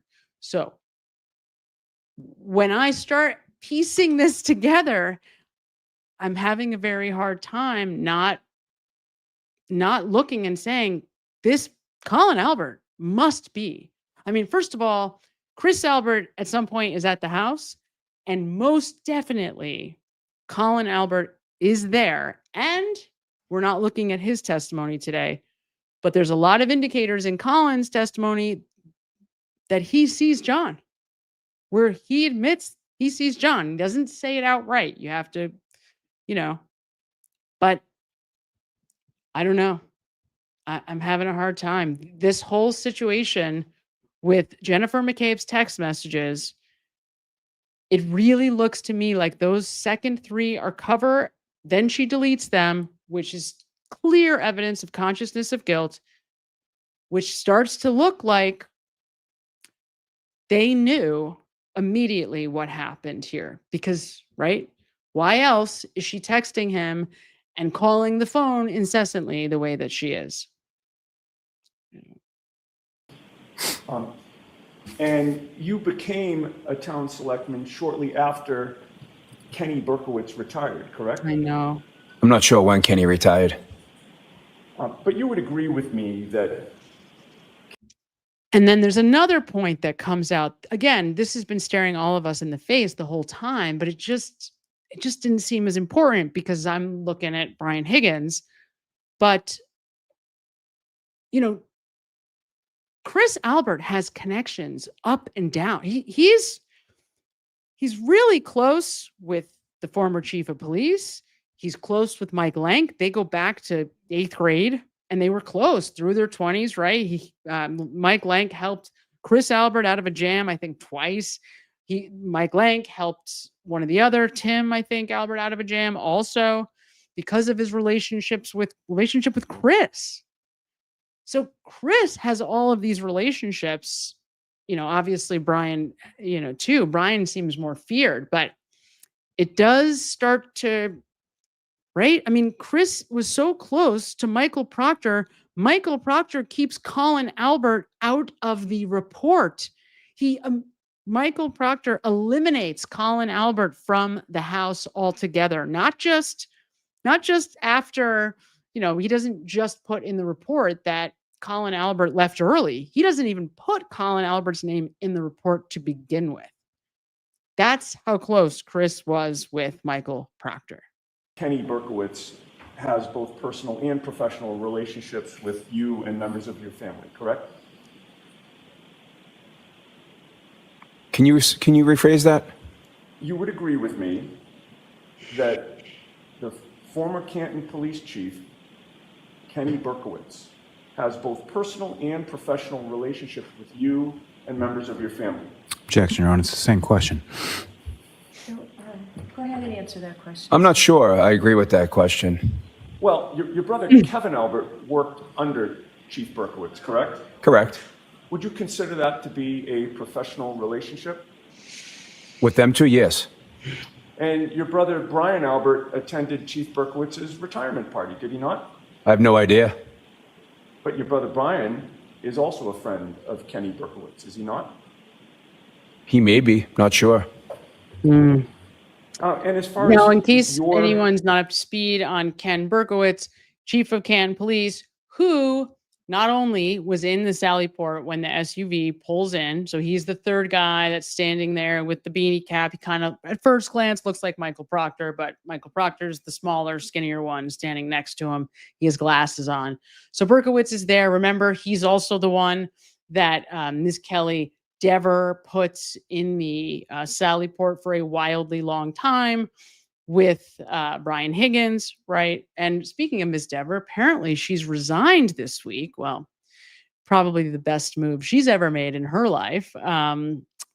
But that's interesting, right? You know, maybe she'll write a book someday and we'll learn more about it. But, and by the way, now I'd heard this and I wasn't going to say it because I don't want to spread just a false rumor that somebody started whatever on social media, but I saw that it was verified a few different places, you know, that that Nicole and Brian Albert have legitimately split, which is sort of sad, I guess, because according to Jen, she chased Brian Albert. Nicole chased Brian Albert from the time they were like in the 8th grade.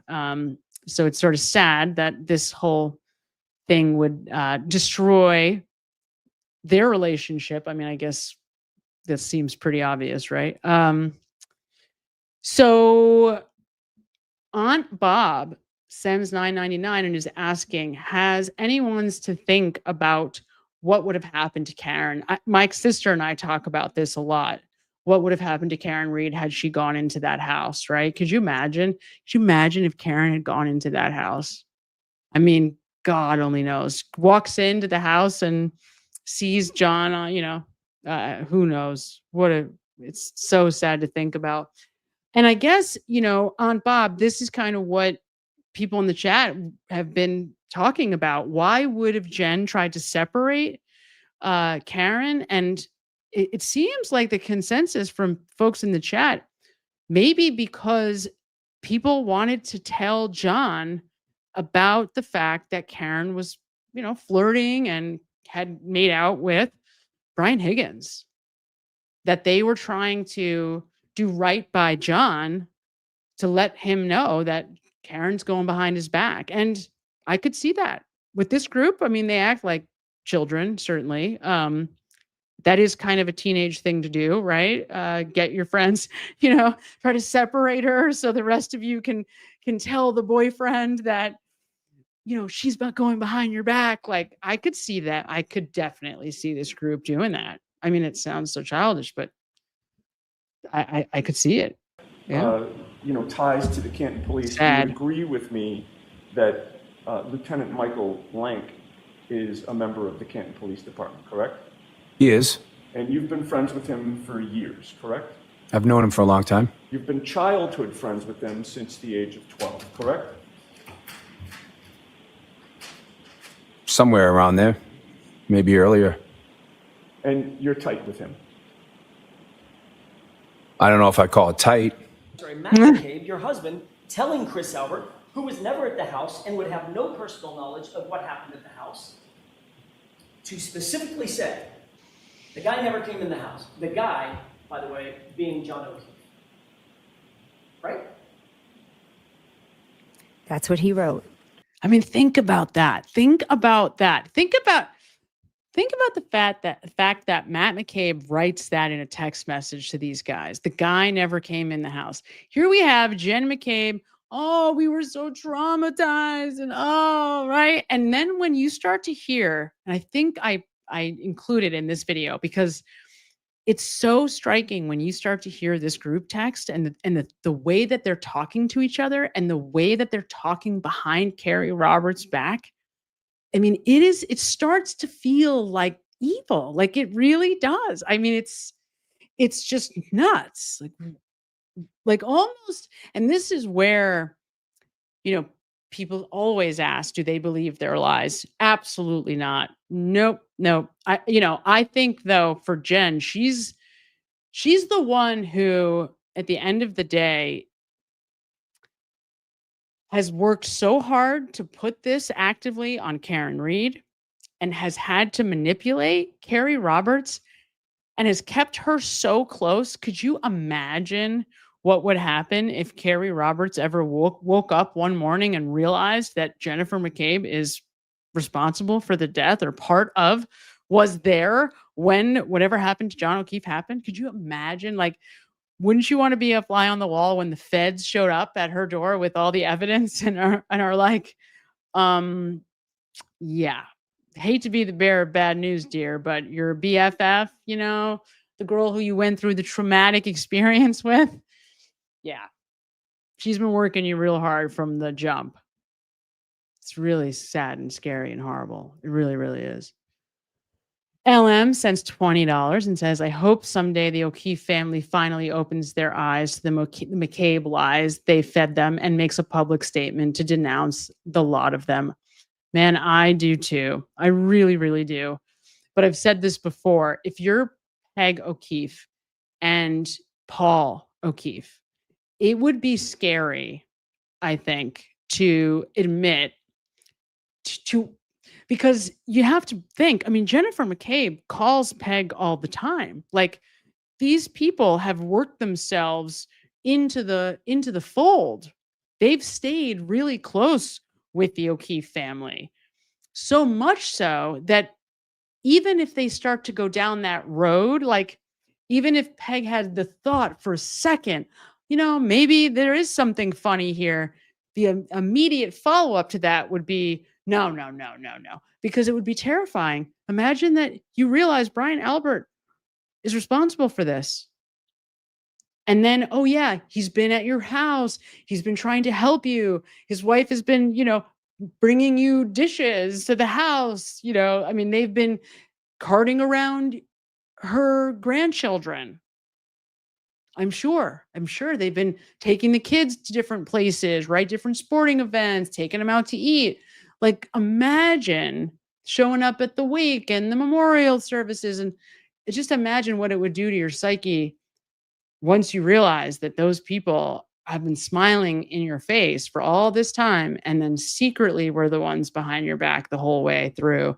I think that's scary for people. I mean, I've been in situations now nowhere near to this degree, but when I was younger, got myself involved with some shady folks, and there were some scary moments, nothing like this, but there were some scary moments when we kind of realized that somebody wasn't what they said they were, and it was terrifying.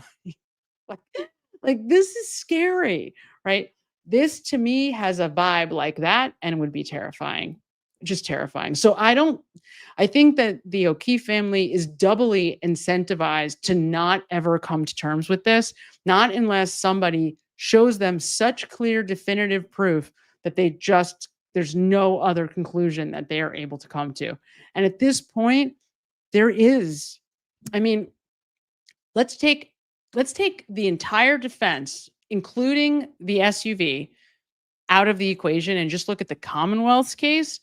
So number one, there's no way that the body of John O'Keefe could have gotten 20 feet onto the lawn or even 10 feet onto the lawn from being hit by a car. Number two, Jen McCabe is telling you, and when you look at Ian Whiffen's timeline, that she's staring out the window for that entire 15-minute stretch, right? So if we're believing them, if we believe Jen, because she's just an innocent witness, then she should have seen the whole thing. But number three, and most importantly, the mileage on the car, telematics data, and this whole key cycle and trigger event from 1162 could not have been Karen Reed driving the car. So there's no evidence from the Commonwealth side that this happened. It just doesn't exist, right? I mean, it's all smoke and mirrors. It doesn't even exist. So if we take every moment of the Karen Reed defense and all that we really know about the people in the house and all the consciousness of guilt and all the butt dials and all of the ARCA, everything, there is no case. There's no evidence that Karen Reed did anything. So I don't know how they could possibly believe that she's guilty. There is no evidence, right? So it doesn't make sense on any level that they believe that she's guilty, but they believe she's guilty, by the way, because of the way she acted the morning of this incident. That's why they believe Karen Reed is guilty. I mean, and I've analyzed Paul O'Keefe when he tells that story. He believes it into his bones that she acted weird and that's the reason why she's guilty. He knows it because of that. And to me, just to clear that up, to me, the reason why Karen Reed was acting weird is because she didn't know what happened. And because Karen Reed, first of all, I mean, she was really like crazy. That whole series of events, even just the first part where she thinks he's cheating and she's drunk and spiraling in the middle of the night, then she sleeps for an hour and a half, wakes up, and then thinks something has happened to him. Then she ends up being right, finds him on the lawn, right? And starts thinking in her mind, which she's completely out of her mind, in a state of true fight or flight, like not like fight or flight, but in a state of true panic to the point of psychosis, right? To the point where she's got blood on her and she's saying things like, oh, I think I must have got my period. She's not in her right mind.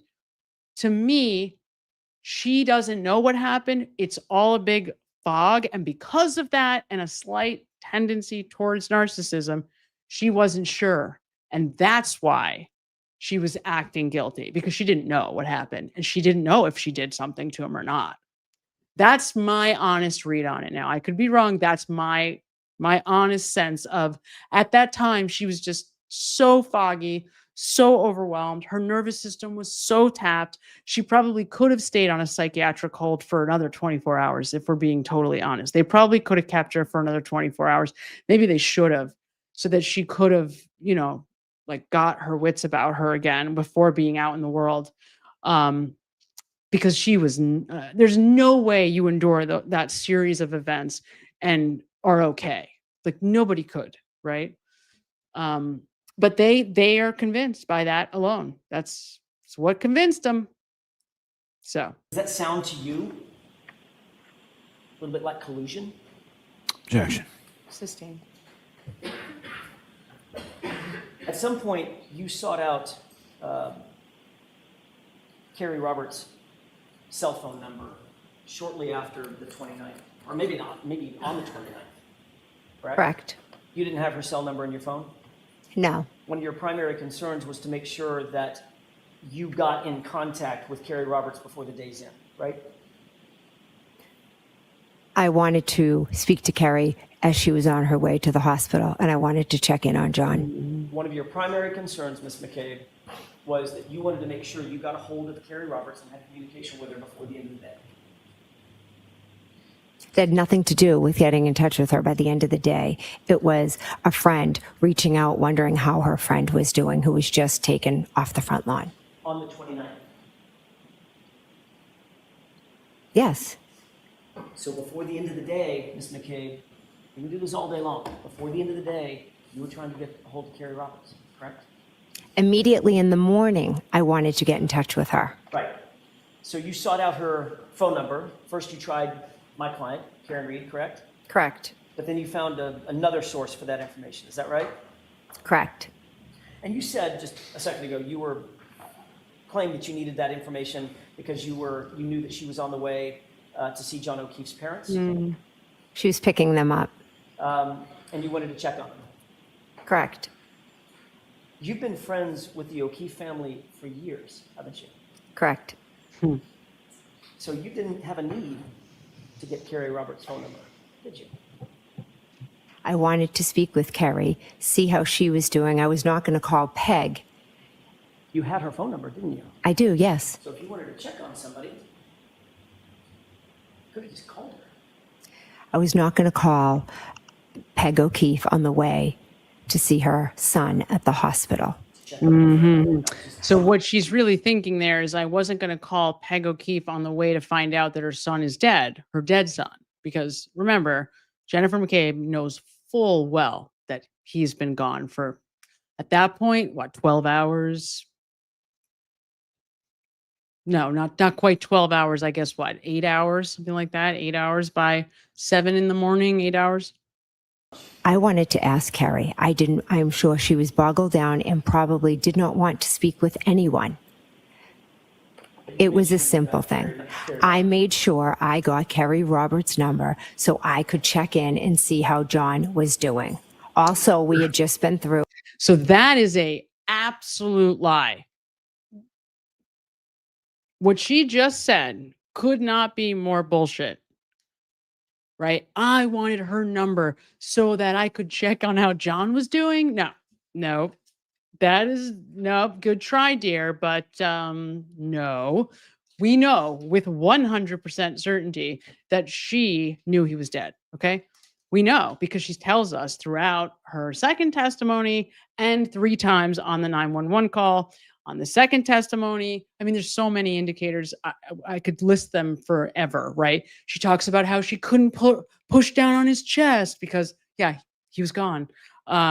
She's, talks screaming at Carrie to get off of him, right? I mean, it's horrible, and she's a horrible human being. I don't know how this woman sleeps at night. I really don't. So I hope for her sake she's taking a lot of Xanax, because I don't know how you function in the world any other way. I don't know how you think that this is the way to protect your family when all you're doing is putting them in harm's way, right into the fire, right? That's the other thing about this group. Oh, we're just getting all of this, unjust harassment online. I mean, I don't know what to say. All they do, and all Jennifer McCabe has ever done, is lie her face off and then expect all of us to buy it. And then they're angry when we don't. They're pissed. Like, how come?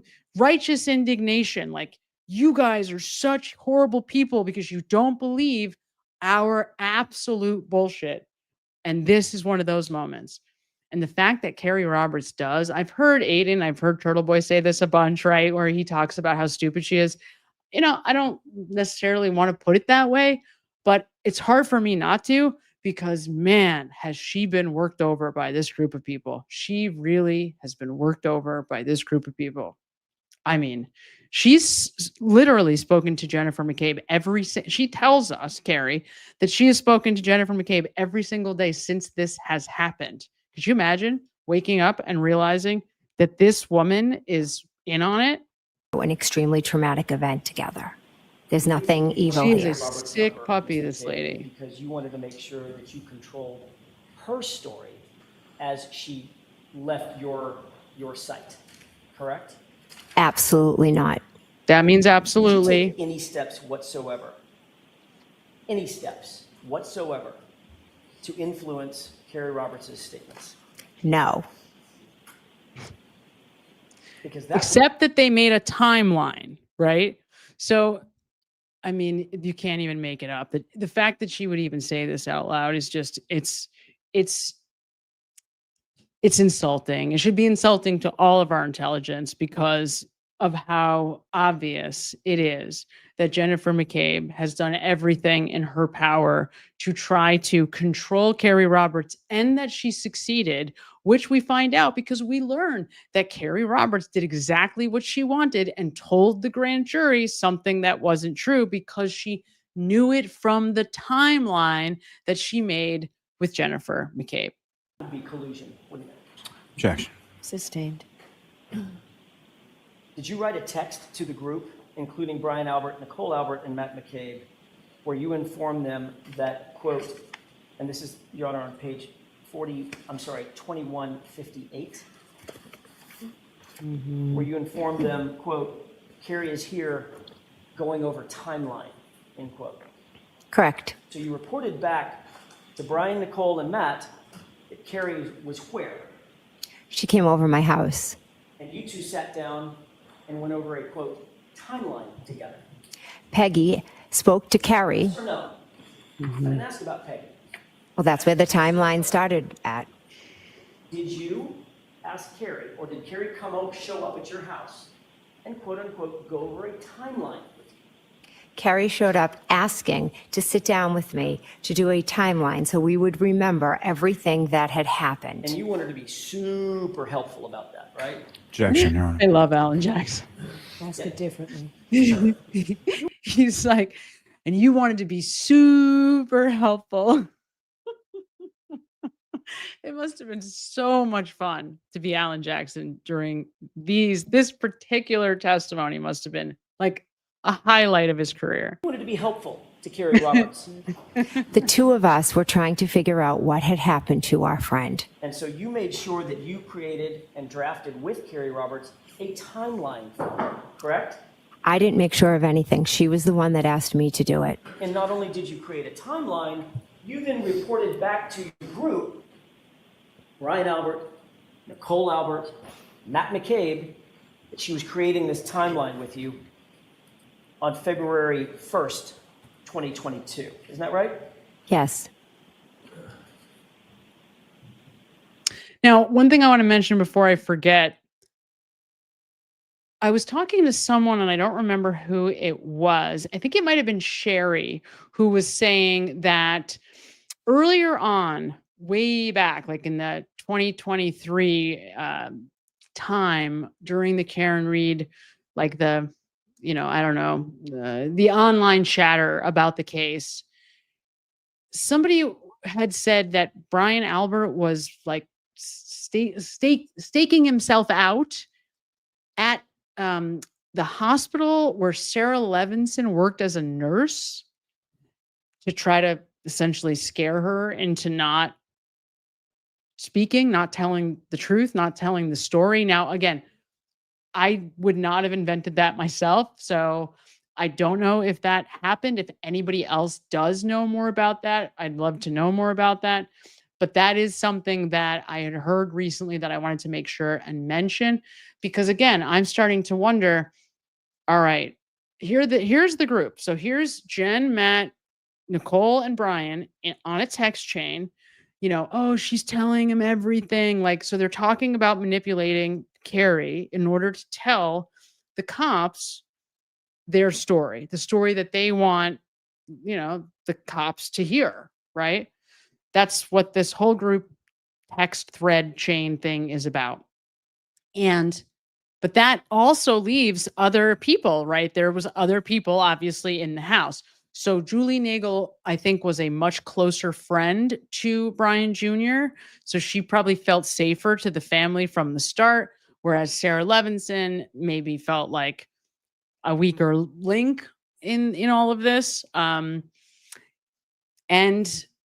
it seems like if Scanlon goes to Yannetti, enough locals must know what really happened, right? They're not squealing yet, but there must be locals who know what really happened enough that somebody actually went to Yannetti's office to say, I don't want this on my conscience. I'm not going to testify in court, but I'm going to tip you off to the fact that you need to look at the people in the house, which, it's a pretty smart thing to do. If I were in that situation, I could see myself doing that too, right? Like, I don't want this on my conscience. I can't live with myself not saying anything at all, but I also don't want to be dragged to court over it.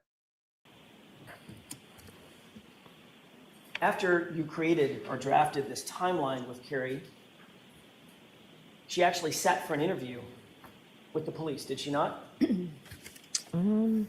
That's not in the chats. I'm just asking you. She sat down for an interview with the police, didn't she? When?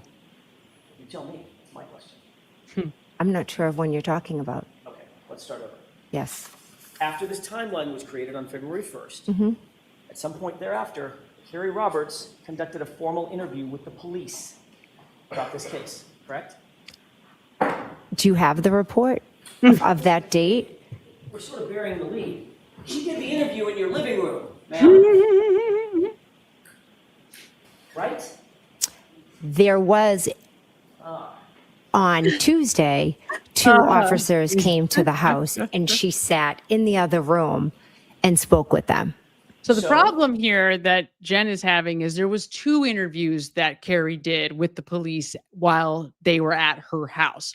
One was in person because the cops came to speak to her and Carrie was there, just happened to be there. So they decided to talk to her there also. Another was when Carrie was there and she was on the phone with the police. So the problem that they're having here is that there were more than one interview with Carrie conducted in Jen's living room, basically. And just to point this out too, so Studio sends $5 and writes, I can definitely see Jen wanting to separate Karen from John, for Brian Higgins to speak with John alone about the text, kiss, very high school Mean Girls. I can see that too. I mean, I see that too. I never really stopped to look at it that way, but it's so Mean Girls. It is so high school. It's so juvenile. It's hard to imagine. But at the same time, this group of people was out celebrating Brian Jr.'s birthday, and Brian Jr. wasn't out with them. So would it really be a shock if that was true? No, absolutely not. Not even in the least. Nope. Using my question, she did the interview at your house. Oh, they came to my house to interview me, and she happened to be there. So they asked if they could speak with her also. Okay. Did she or did she not do an interview at your house? Did, yes. That wasn't that hard.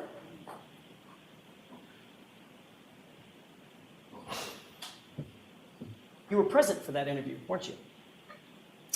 I was eating dinner. You were present for the interview, Ms. McCabe. I was in the house, yes. And you listened to that interview, didn't you? No, I did not. You made sure you gave Carrie Roberts everything she needed for that interview, correct? Quote, everything she might need for that interview, didn't you? And where is this that you're quoting from? I was asking you. Oh, I'm sorry. When you quoted, I thought it was in here. I apologize. We'll get to it in a second.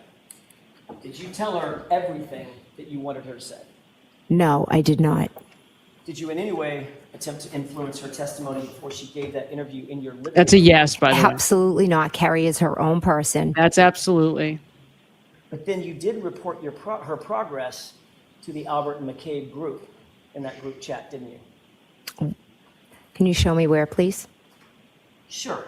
Isn't it true that in a group text with Brian Albert, Nicole Albert, Matt McCabe, you wrote, and this is on page 2159, quote, and we handed handed phone to Carrie. You remember that? I see that, yes. And the very next text is from you telling the group she's telling him everything in all caps, 2 exclamation points. Yes.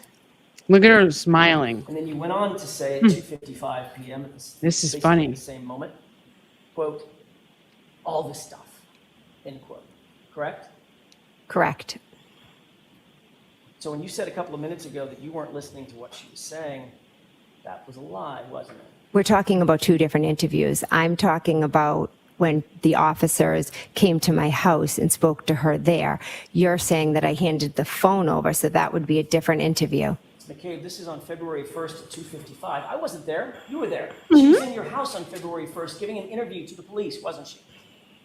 One day she was there giving an interview to the police. And while she was there, But I do not believe it was at 2:55. It was later in the evening. So I think you might have 2 events confused. so either way, whether she was on the phone with the police or sitting there in your living room with the police, you were listening to her and reporting back to the group. She's telling them everything.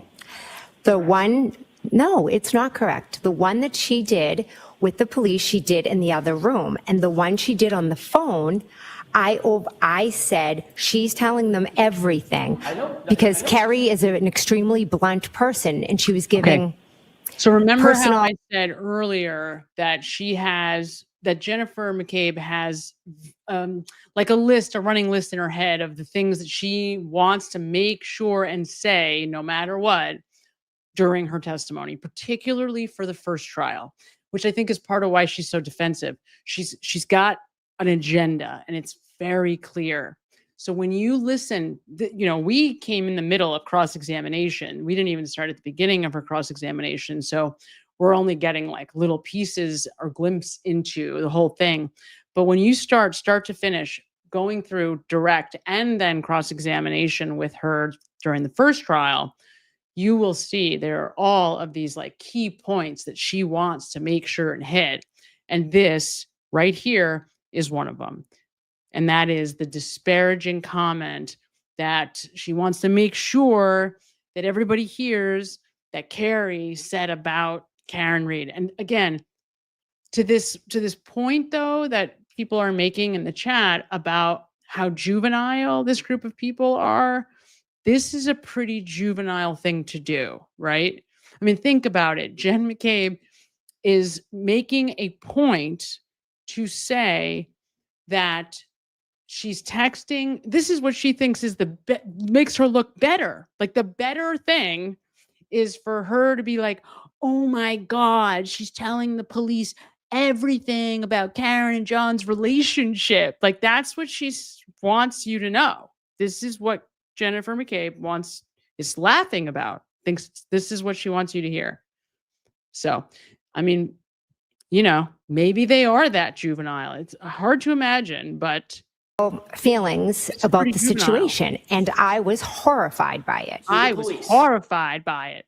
So what she's trying to sell you is that she was horrified by the fact that Carrie was telling the police juicy details about the relationship between John and Karen. That's what she's trying to sell here. I mean, right? John O'Keefe is dead. He's dead, and this is what we want to make sure the world knows about whatever disparaging comment Carrie made about Karen Reed, and then she's laughing about it. It's to the police. Who is this woman? I heard a statement she said that horrified me. And then you're reporting it back to the group, weren't you? That one thing she stated, I reported back to the group, yes. So you're listening in on a police interview, correct? It was a phone call. One side of it, right? It was a phone call. You're listening in on a police interview, one side of it, correct? Correct. You're eavesdropping on that interview, correct? I'm sitting with her and she's taking the call. And then you're reporting that interview back, or her success in that interview, in your mind, back to the group involving Brian Albert, Nicole Albert, and Matt McCabe. Isn't that what you're doing? Objection. I'll allow it. I absolutely not. That is not how it went. I was horrified because Carrie's a blunt person, not like me. And she had made a comment about Miss Reed and Mr. O'Keefe's relationship. And I was shocked and horrified that she said it the way that she did. You're so shocked and horrified that I said, oh my God, she's telling them everything. Yes. This is so ridiculous. But she's trying to sell it, right? Like she really wants you to believe that this is true. This is the kind of thing where I think because of Carrie, I mean, the kind of conflict, I can't even explain psychologically what kind of human you have to be able to be walking in two worlds all the time. One world where you are actively lying and manipulating one of your very best friends who you've made a point to see every single day, right? And we went through this traumatic experience together, and Karen Reed is this big, horrible monster, right? This is every day. But then on the other side, wink, wink, your children, at least Allie, knows what really happened. Your husband knows what really happened. Your family, at least, we have to believe the majority of them know what really happened. How are you able to function? How are you able to move through the world and live with yourself when this is, how are you reasoning that? How is that okay in any way, shape, or form? Because even if you keep selling yourself on the idea, well, I was protecting my nephew, or I was protecting my brother-in-law, or I was protecting my sister because my sister's life would have been, ruined forever or whatever. I was protecting my own ass. But then to take it another step by being so conniving and manipulative and trying to keep Carrie Roberts close to you like that, just so you could have your thumb on the scale. I mean, that is not okay. That's not. And then you have daughters who this is the example you're setting for your children. I don't know. This Jennifer Mccabe is tough for me because this is really, like I said, psychologically, this is not, and she has MS. I'm also very familiar with MS. My grandmother had MS. This is just not okay, right? And if you're trying to support a healthy nervous system because you have MS, let me tell you, there's no more great poison that you could put in your body than this kind of split, than this kind of psychological duality. It's just really unhealthy. Bewitching Beauty sends $5 and says, I don't believe that theory. Also, John knew about the exchange between Higgins and Karen. Certainly, there's evidence, that he knew. I would just like to know, Bewitching Beauty, what is the theory that you believe? I mean, I don't know, right? I personally don't know. But this whole conversation started with, okay, if there's 9 minutes in between the time when those first two text messages that Jen McCabe sends to John, hear and pull behind me, those are legit. They're just legit because she's very, very limited amount of time that she's honest, just completely honest in her testimony, but that is one of them. So those first two texts are legit. Maybe there was some ulterior motives at that time that were childish, like trying to keep them apart, trying to separate John and Karen. Maybe, sure. But the texts themselves were legitimate. She was saying, are you here? 9 minutes go by. And then I think it's 12:40 where the first text then she sends would have been after the murder or after the event, whatever happens. And those, to me, she separates those second three as though they are distinctly separate and apart. They are not part of the first two, which says to me that those are the alibi. And that is when the calls start, right? Like people have suggested Jen is calling to look for John's cell phone. Where's the phone? Where's the phone? Right. And then, of course, those are all the texts and calls that she deletes off her phone, but that John still has on his.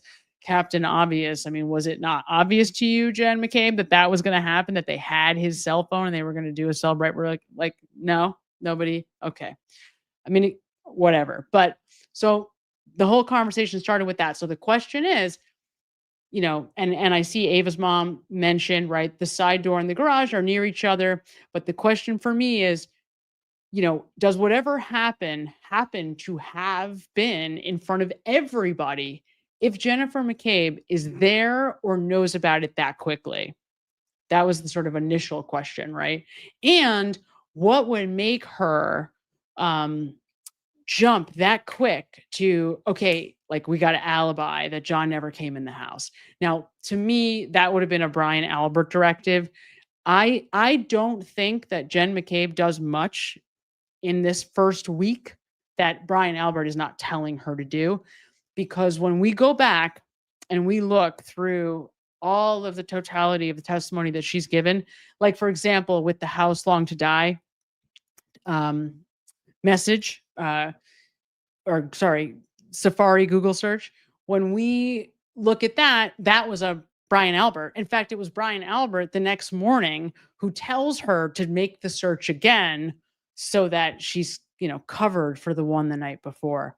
So, you know, if we had all of the GPS data for all of these people, you know what? It wouldn't surprise me if they were all together for longer than they say. That's the thing. We don't have their GPS. We don't actually know where Jen McCabe is, right? I mean, we don't know where Matt and Jen are. We only have what they tell us. We have Nagel, Levinson, Jen McCabe, and Matt McCabe telling us that they leave the house at like 1:30. Do we know that for an absolute fact? No, right? Because there is no GPS. There's nobody looking at the library videos to see what time people are driving around. Michael Proctor doesn't have any interest in any evidence. And, you know, those videos are long gone now, right? So that's the problem. We don't actually know who was at 34 Fairview. And now, based on her testimony that she's given here, sounds like Chris Albert was there at some point. Maybe he doesn't show up until 3 o'clock in the morning, but it seems like Chris Albert's there. Now, this speaks once again to the Ford Edge, right? So I didn't include that in this video. I will include it in the future. But, you know, Lucky's whole testimony about 3:30 in the morning, there is a Ford Edge. And we know that there were 2 other Alberts that had the Ford Edge, right? There was Kevin and the Chris and Colin family. So that family also had a Ford Edge at the time. I think Colin mostly drove it, but Chris would have had access to that car too. So I don't know, right? I don't know. Yay for the gifted memberships. So I'm so glad that people got the memberships. Hooray. Because there should have been some that went out right when everybody logged on. Okay. That back to Brian Albert's friend. I was horrified. So you reported that back. Yes, I said she told them everything. When you were first confronted with these messages at a separate proceeding in June of 2023, you claimed that you couldn't remember what that exchange was about, correct? Correct. And now you just all of a sudden have this newfound memory of exactly what that text message was referring to, correct? Objection. I'll allow it. Yes, because Kerry Roberts said a statement and it jogged. I said, oh my God, that's what I meant when I said she said everything. When did she say this statement? Probably in the fall. She has made this statement a few times in reference to Karen. You and Kerry Roberts are still colluding. Your statements together. Oh, no, we're not. It's just an opinion she has of Miss Reed. Right. So this is the kind of class act that Jennifer McCabe is. Jennifer McCabe is actually trying to bring like horribly disparaging comments into the like childish name calling is her response to this Q&A with Alan Jackson. Again, you know, it's hard. These people just dig their own grave over and over and over again. I mean, this is just embarrassing, right? This is an embarrassing moment. It's hard for me to watch this because it's so embarrassing.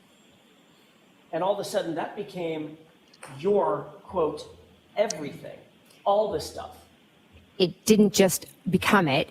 I forgot that I had written it. And one day Kerry made the statement, and I'm sure it happens to everyone. You forget something and then you're like, oh my God, that's what it was. And every time, just as a side, whenever she does this, you'll see this from her. She does it a number of times where she's like, oh, and she sort of has this whole conversation either with herself or with somebody else. And it's so obviously fabricated. It's just so obviously a lie. Her vocal tone changes. Maybe I'll just do a video on that so you can see that every time she goes into that same vocal inflection, it's a lie every time. It's just, again, it's hard for me to even tolerate. It's hard for me to handle. I'm not sure if that happens to everyone. Objection.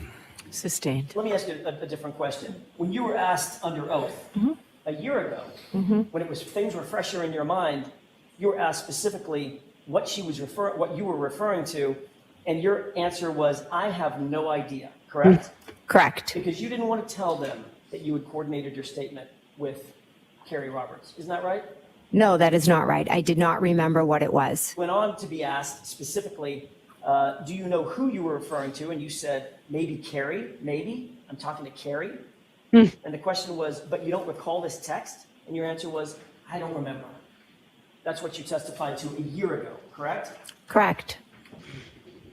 But now you're talking about some memory of a disparaging comment that Kerry Roberts has about my client. And that's the everything in your mind.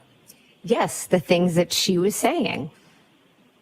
Quite obviously, what you were referring to in that text in real time, Ms. McCabe, was that Kerry Roberts was telling the police, quote, everything that you had laid out for her in this timeline meeting you had with her, correct? Objection. So it's sustained as to that. You can ask that question in a proper way. The everything you referred to in that text in real time was what you had worked out with Kerry in that timeline meeting, wasn't it? That was the everything you were referring to, correct? Incorrect. We never worked together to come up with the story. We have the facts, and the everything was a comment about your client. You went on in your group chat with Brian Albert, Nicole Albert, and Matt McCabe to give running updates about whether or not just Kerry embarrassing Roberts was actually following the script, correct? Incorrect. There was no script. 167. Matt McCabe texted the group, Brian, comma, sitting separate, end quote, correct? Yes. It sounds like Matt McCabe is reporting back to Brian Albert, following your instructions, we're sitting separate. Objection. Sustained. So that was, I don't know what he was referencing there. I've tried to rewind that and follow it, and I'm not exactly sure what it is that Matt McCabe is telling Brian Albert that he is sitting separately doing, right? So I'm not sure if that is something I missed or if it's just not clear from this Q&A. But what Alan Jackson is suggesting is that as part of their group chat, Matt McCabe is reporting back to Brian Albert like he's being a good little soldier and he's doing what he said. We're sitting separately. 1 minute later, Brian Albert had a one-word response to the Brian sitting separate, correct? Yes. What was that one-word response? Okay. So it sounded like he was giving his approval for where people were situated in that meeting, correct? Objection. Sustained. At page 2168, 515. It's very hard to just look at two texts and try to understand what the context is. Ms. McCabe, if you don't understand a question that I have, just let me know. But otherwise, let me ask a question. 21. So Bella Brad for you sends $5 and says, I think they got together to tell John not because they cared, but because they didn't like Karen and wanted her out, so to speak. I could definitely see that. I mean, mostly because also, like, Jennifer Mccabe did have a long-standing relationship with John. And I've said from the beginning, I get the sense that she even had like a crush on him, which makes sense, right? He's a good-looking guy. They were very close. I'm sure that watching, think about it, right? This guy comes along, he plays hero to take the role of dad, Mr. Mom, to these two toddlers. And Jen McCabe is, like the neighbor who is the mother of one of those toddlers' friends. And so, I would imagine that a lot of these married women that were aware of the situation and could be helpful to John had flirty relationships with him, right? Certainly, it would make sense that Jennifer McCabe had that kind of dynamic with John O'Keefe. And if she had found out that Karen was going behind John's back to hook up with somebody else, in this case, Brian Higgins, I'm sure she would have very quickly turned on Karen, very quickly, right? Because I do think that she did like him, right? Even if it's childish. So yeah, I could see that. Yeah, sure. Karen was the outsider. Also, Karen is not a local. She's not a Canton girl, clearly. Definitely, that could be a reason to, to turn for everybody. Because the question is, why would Jen McCabe have been incentivized to separate Karen from John? That was the sort of original question. And the sort of consensus answer to that is, well, maybe they wanted, everybody was on board. Maybe not everybody was going to talk to John, but everybody was on board with Higgins talking to John so that he knew the truth about what was going on. Because here's the thing, even if John O'Keefe knew about those messages, that doesn't mean that everybody else there would have known that, right? So in other words, if Brian Higgins is wasted and he's telling, Brian Albert, they've been drinking all day. I'm sure they got to the hillside probably 4 hours at least before they say they did. So they were wasted. Maybe the two of them, Brian Higgins is opening up to Brian Albert, tells him what's going on. Like the game of telephone, everybody kind of finds out, right? They may or may not have known that John had known any of this.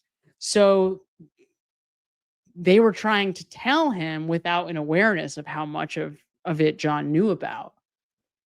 I mean, that's possible. It's certainly possible. I'm sorry, on page 2168, at 5:15, you wrote the group. It's totally creepy. Quote, "You listening?" Correct? Yes. And at the same time, 5:15, you then wrote, "Cops here again," end quote, correct? Correct. That was in reference to the police coming over to your house to further interview Carrie Roberts, wasn't it? That was when they came to talk to me. And Carrie Roberts was there. Was correct? at my house, correct. And a few minutes later at 5:23, Nicole Albert texts, "Call us after," correct? Correct. And a few minutes after that, Matt McCabe texts, quote, "This girl could write a book, ... nonstop," correct? Correct. So obviously Matt McCabe, along with you, was listening to Carrie Roberts in her interview. We were sitting in the kitchen eating dinner with our children, and Carrie Roberts was in a different room, but she was going on and on and on as she does because they were in the other room. And you could listen. I could hear voices. You could hear her interview with the police. Did not hear her interview. I could hear them talking, but I was sitting at a table with my children eating dinner, getting ready to go to a basketball game. You then responded to Matt McCabe, "I love it." Mm-hmm. Yes. And then you responded, I love it, about this interview you just testified under oath and under penalty of perjury, not hearing anything about, just hearing voices. Your next text was, quote, She is telling them everything. Yes. End quote. Correct? Yes. So what you said just a few minutes ago about not knowing what she was saying, I could just hear voices. That was a lie. It was. Objection. Sustained. And a couple of seconds later, Nicole Albert responds, one word. What was her response?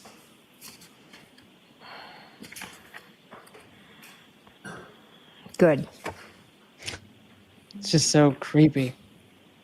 It is creepy, right? I mean, it's totally creepy.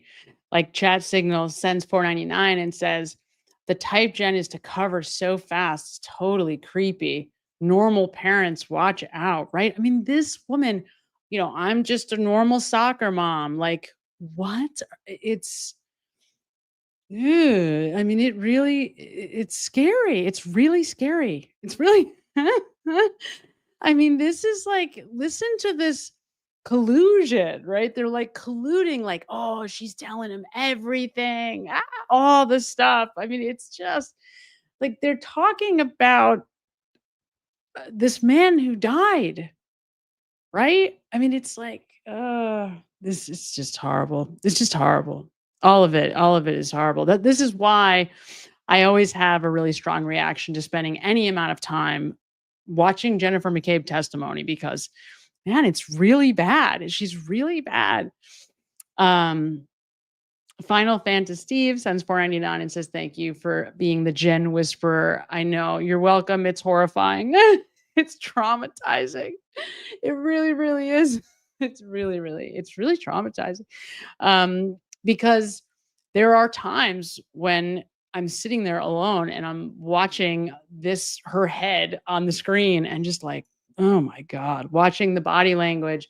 And then, I don't have it here, but earlier today I brought up Matt, to hear his testimony about the exact same sequence of events, which we will do next time, certainly, unless something else comes up that's important to talk about. But because, yeah, I mean, it's, Matt really comes across as callous, really callous in all of this, right? Like, it's just kind of cold, heartless, ruthless.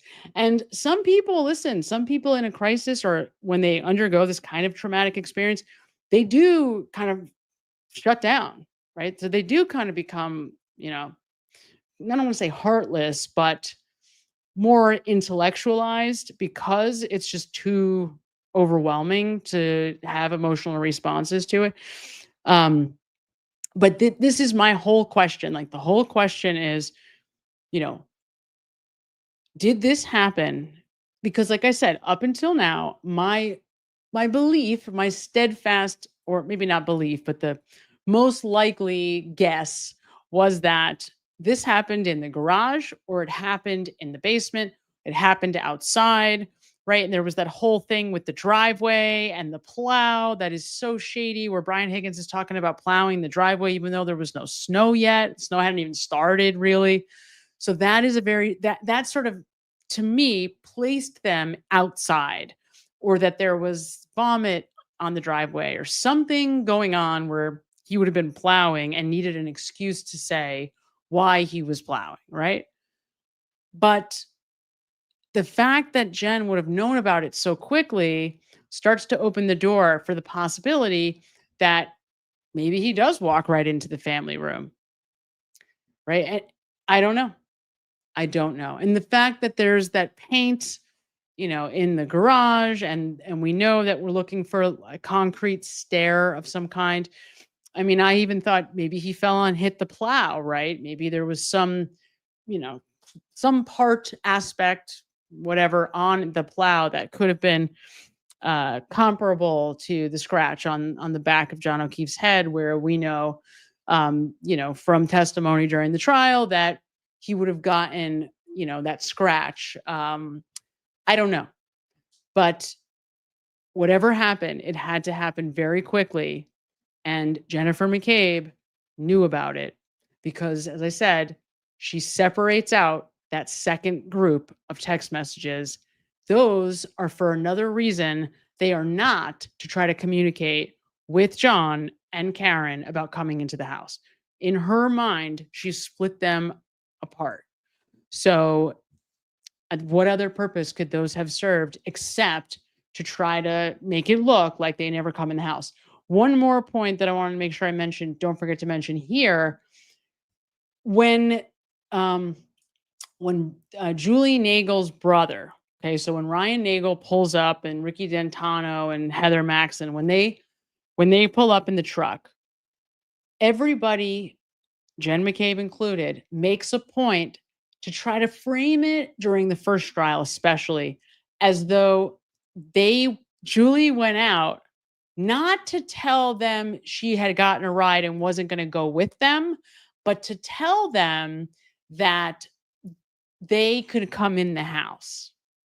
Oh, we wanted to, like, she went out to invite them in. So if you listen to Jen as she's describing that part, right? That stupid whole thing with Jen going out, Jennifer Nagel, right? Yeah, Julie Nagel, sorry. Julie Nagel going out to the car and coming back.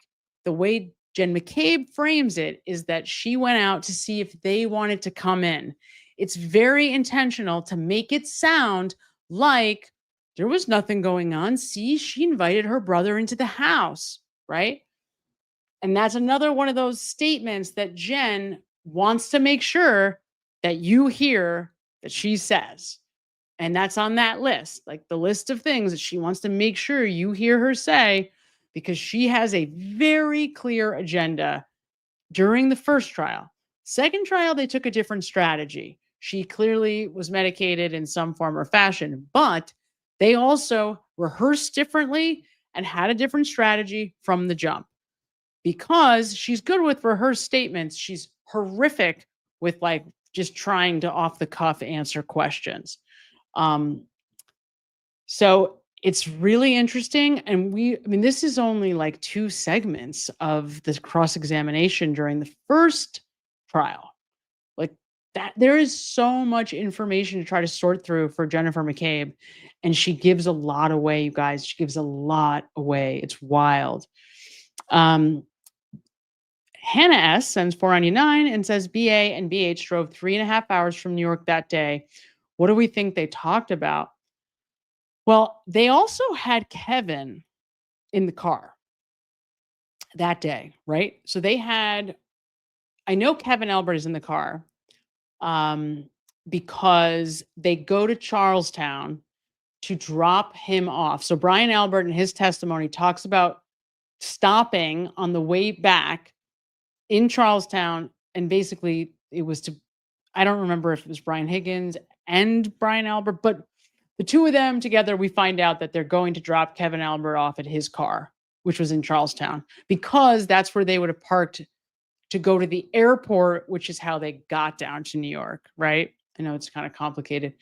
So, I mean, not only that, remember, both Brian Albert and Brian Higgins agree and admit that Brian Higgins wanted to speak. Remember, he invites Brian Albert to get food with him on the way back after they drop off Kevin. So the question is, what did Brian Higgins want to talk to Brian Albert about? Because that part seemed very clear from both of their testimonies that it was, they both agreed, or at least seemed very honest about this part, that Brian Higgins asked Brian Albert if he wanted to stop and get a drink on the way home at the hillside, and Brian Albert said yes. Bewitching Beauty sends $10 and says, I believe John said something smart to Brian Higgins first and Brian Albert second. He beelined directly to them when entering. Hold on, wait, you got cut off there. When entering the bar, perhaps he said, hey, I'm going to kick your ass. It started then, beginning of the end. Yeah, I mean, maybe. He does go right over to them. I was watching that again earlier today. It just came up in one of the testimony. Chris Alberts, I think it comes right up. Yep. So could be. I mean, look, these guys were so drunk. One of the things that really jumps out when you look at the waterfall video, that whole certainly Microdots does a great, I think a couple different videos on that whole thing where like Chris Albert is grabbing Brian Higgins and pulling him back as he's about to walk out the door, just before Brian Higgins kind of points in the direction of John O'Keefe. When you look at that whole thing, like Brian Higgins is so wasted. He's like doing that thing that men do when they get really drunk. They like, will like, I don't know why, but sort of like wipe their face with their hand. He just looks so wasted. I mean, we also know, guys, that this isn't even something that they argue. I mean, Nicole in her testimony does not argue with the fact that when Brian Albert gets drunk, he likes to fight. I mean, that was like a well-known thing about Brian Albert.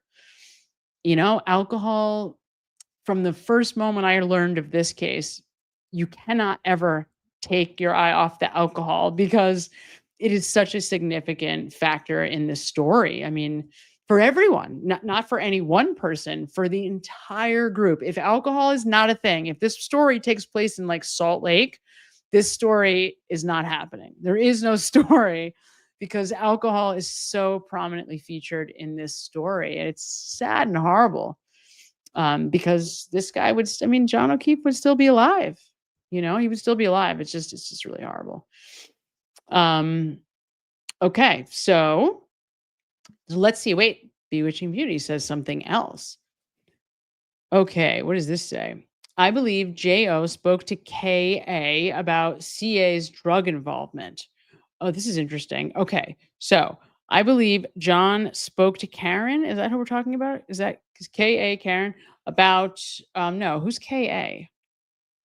Who is K.A.? K.A. About Colin Albert's drug involvement. He was going to turn him in. I think that came out at the waterfall. Brian Albert absolutely wouldn't stand for that. Now the whole group is fired up. I believe that John spoke to Caitlin. Is Caitlin? Caitlin's with a K? Could be. I believe that John spoke to Kate. Must have been Caitlin about Colin and drug involvement. Right? Has to be. He was going to turn him in. I think that came out at the waterfall. Brian Albert absolutely wouldn't stand for that. Now the whole group, maybe that could be, I mean, certainly could be. Yep. Oh my God. Could you see AJ doing a cross? That's hilarious on Amber Heard. That's hilarious. Yeah. So, and I'm going to do, so Bewitching Beauty sends $2 and is bringing this really, yes, asking about the Brian Higgins Jeep. So I'm going to do a whole video on Brian Higgins Jeep because it's another, it's sort of like the pictures. Everybody has a different story about the pictures and the Marines and the sun. And, Nicole has it as Brian Sr. when he was a kid, and Brian Sr. has him upstairs in his son's room, and Caitlin has, it's just the absurdity of not being able to get their story straight. But there's also a lot of BS around Brian Higgins's Jeep, because clearly Brian Higgins's Jeep was not parked at the mailbox. So the question is, if Brian Higgins's Jeep is not parked at the mailbox, why does everybody go to such great lengths to try to place it there? That is an enormously important question, because they go out of their way, and please let me know if you see something I don't. To me, there's no benefit to having that Jeep there, because that Jeep makes the whole story about Karen Read backing into John much less plausible.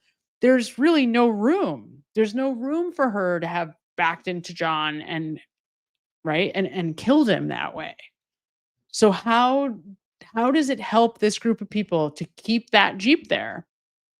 That's why, that question is the reason why at the very beginning, I could not see the value in lying about the Jeep. So I assumed they were telling the truth, because I could not imagine why you would lie about that. It doesn't make sense, except they are, because Karen Read's car was right where they are all saying the Jeep was. And I don't understand why. So, I'm going to absolutely be doing a video on the Jeep because it comes up. A lot of people are asked questions about it, and it is very unclear. Very, very unclear. Yeah, absolutely. So, any plan to analyze Julie Nagel? I've done some analysis of Julie Nagel. She's an interesting cat. Definitely, I will. I've done it just on my own to try to gauge her how legitimate. So one thing Julie does tell us that actually she's the only one that says this, and it's important. She's the one that tells us that she sees Brian Albert walking Chloe through the house holding the dog the whole time. So it's not like Brian Albert goes upstairs and says, "Hey, Chloe, come on," and like lets her through the house, and the dog, just like any other dog, just walks through the house. She describes him literally holding on to the dog's collar and walking that dog through the house to the outside. And that she's the only one that like says anything about seeing Chloe. So she's got some interesting things to say. And I wanted to look at her statement to find out whether or not she actually did or did not see whatever happened. So we'll get back to that a little later, but she's interesting in all of this. Absolutely. And Kevin Albert. So guess what? We have one more thing to look at before we're done, and it's exactly who it's about. It's about Kevin Albert. So let's see if we can get to it here. I just want to get to this one thing. I think it's right here. Sustained. You'll agree that over and over this is it. and over again, you're reporting to... Well, let's count them. Was there 4 of them? You're saying over and over and over and over. It's a bit extreme. I see. So you take issue with the way that I phrased over and over and over. Well, it's misleading, I believe. I see. Okay. Well, let me see if I can try this in a non-misleading way, Ms. McCabe. Okay. So at least one of us, I'll withdraw. So at least one of us isn't misleading. It's funny. You consistently reported back to the group how Carrie Roberts was doing with the police, didn't you? I would update them after Kerry saw and spoke to the police. Again, we were all trying to figure out what had happened to John. All right. So now for a while, I kept saying that I knew Kevin Albert was at the Minion meeting. The Minion meeting, to bring everybody up to speed, is the meeting that they all have the next morning where Brian Higgins, Brian Albert, Nicole Albert, Jennifer Mccabe, Julie Albert, eventually Chris Albert, they all come together to do their little like collusion, right? Carrie Roberts is not at that meeting. This is the meeting of the people that knew what happened. So this would be the inside crew, right? And for a long time, I knew that Kevin Albert was at that meeting, but I could not remember how I knew Kevin Albert was at that meeting. So then I just thought I was making stuff up, thought I was going crazy. And then I finally found it. So I wanted to make sure I played it for you guys today.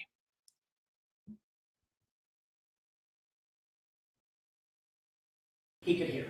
Yes. And Nicole could hear. Yes. And Chris Albert could hear. Chris came much later. And your husband, Matt McCabe, he could hear. Yes. Okay. And then when Chris is talking about what happened at Waterfall, you could hear and Brian could hear.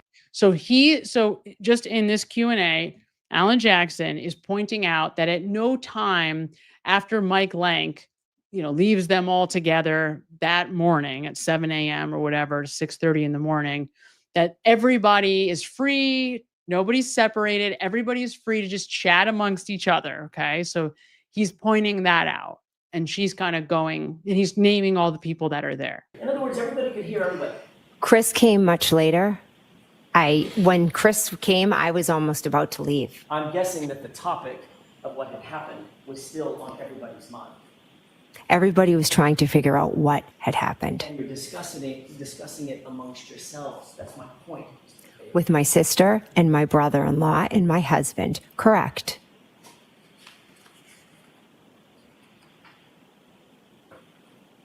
Before you left, you said you were about to leave. Before you left, another Albert came over to the house, correct? I don't recall seeing him. Which means she does recall seeing him, right? FYI. Kevin Albert. How'd you know I was talking about Kevin Albert? Because you said another Albert came over, and I was 6 brothers. I was told later it was Kevin. I see.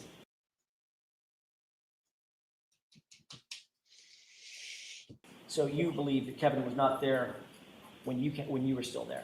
I was in a state of shock. He may have walked I'm in. asking, do you remember? I don't remember it, no. He could have been. He could have been, absolutely. And you knew he was a Canton police officer. Yes.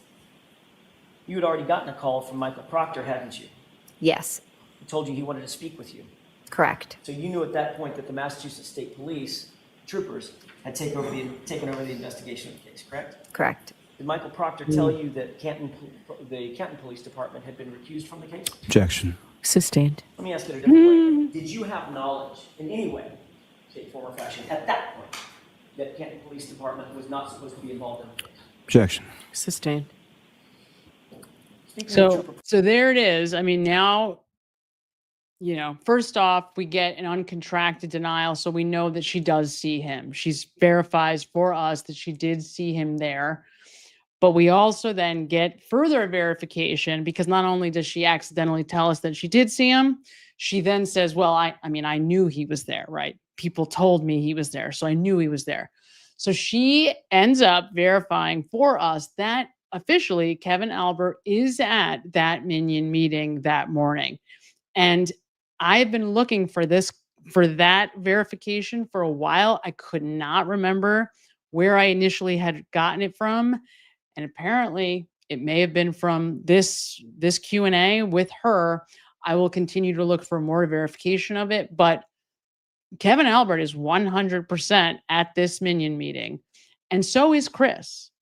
So, it's starting, the whole thing is like, all right, it's the picture is starting to come a little bit more clear into focus who absolutely all the players are. And what I learned from this analysis, from this examination of her testimony, the one we're going through right now, is that certainly Colin is there, right? I mean, he's here, he's there. Any idea that Colin Albert has left is nonsense. Colin Albert is at the house during this, number one. Number two, Chris Albert is at the house at some point during this night. I don't know what time he shows up, but he's there. And that only makes sense to me under 2 conditions. One, Colin Albert needs daddy to come get him. And number 2, that Brian Albert needs Chris to help him move John O'Keefe's body, right? So, and I've spoken about that in the past where John is a big boy. It is not easy to just pick up a 220-pound dead man's body and move it around, right? It would not be easy for one man who's in tip-top shape, let alone 3 who are wasted and not in the greatest shape, right? So that would not be so easy to do. And so he would have needed help. Brian Albert would have needed help. And we know that Brian Higgins is not there. Now, Loophole Lawyer had an interesting theory about that Brian Higgins goes to the PD to essentially alibi himself, to have himself on camera so that he can prove, see, I wasn't out in the front lawn at 34 Fairview at, whatever time in the morning, because I was here at the Canton PD. There I am on camera. See, hi, everybody, right? Okay. Fair enough. So we know that it's not Brian Higgins who's moving the body around, right? We also get that from the phone calls, the butt dials, right? We also get the sense that they're not together. Brian Albert is not with Brian Higgins because they're talking on the phone. So we know they're not together. So these are, and then the last thing that she told us in this exchange is that those second set of text messages that appear to be in lieu of whatever happens to John O'Keefe, the messages that very much feel and seem and sound like they are intentional and deliberate to try to make it seem like he never came in the house, that is in all likelihood what they are, because to Jen, she sees those last 3 texts to John's phone, followed by all those calls that she deletes that are not on the Cellbrite report. They are there as deleted calls and texts, right? She erases any conversation with John O'Keefe that happens between 12:14 and 12:50. Erases. Talk about consciousness of guilt. Those are gone from her phone. And she separates those first 2, pull behind, well, here, question mark, and pull behind me. Those 2 first texts in her mind are completely separate and apart from the ones that happen 9 minutes later, which would have been after the time of the incident. Whatever happens to John happens. And that says to me that she knew about it very quickly. And that brings up the question, like, where were these people in the house, right? Like, where would they have been that she would have known about it almost as soon as it's happening? So these are the questions. I mean, I think this is kind of, these were the things that I kind of got from from my analysis of this from her. And, this was not testimony that I had seen in a long time. So we'll stop it there because that's a lot. And, man, she's tough. Like, I'll tell you, Jennifer Mccabe is not easy to sit and watch, over and over. It's really, really tough. It really, really is.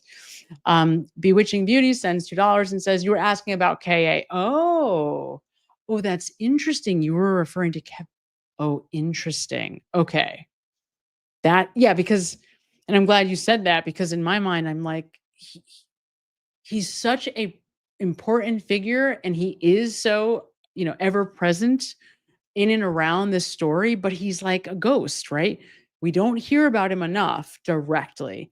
Although I agree with you, I think he's a really important figure, very important, and in the story, very important. I mean, I am absolutely sure that he's with Michael Proctor. That whole incident with the cold case was absolutely not a cold case. They were absolutely out at the Cape, most likely interviewing Brian Higgins, and getting paid, I guess, overtime to get drunk and lose their weapons. I don't know. But to me, that story, I mean, I can't even believe I bought it for a second at this moment, right? As I think about it, I'm like, wait, cold case, those two, what? That's absurd. Of course they were out there working on the case together. And then Bella Brat for You sends 5 and says, am I the only one who's excited about the potential to hear all the deposition testimony? Oh my God, of course. Are you kidding? No, I mean, not only that, but just to hear the discovery from what Turtle Boy has. Are you kidding? I cannot wait. I kind of hope for Karen's sake that they don't have to go through. I mean, I don't see how these people win the civil case. I really don't. I do not. I can't even imagine. Like, to me, they were lucky that they got away with the shenanigans that they did during the criminal trial. And the only reason that they got away with it was because of this horrific, horrible hag of a judge.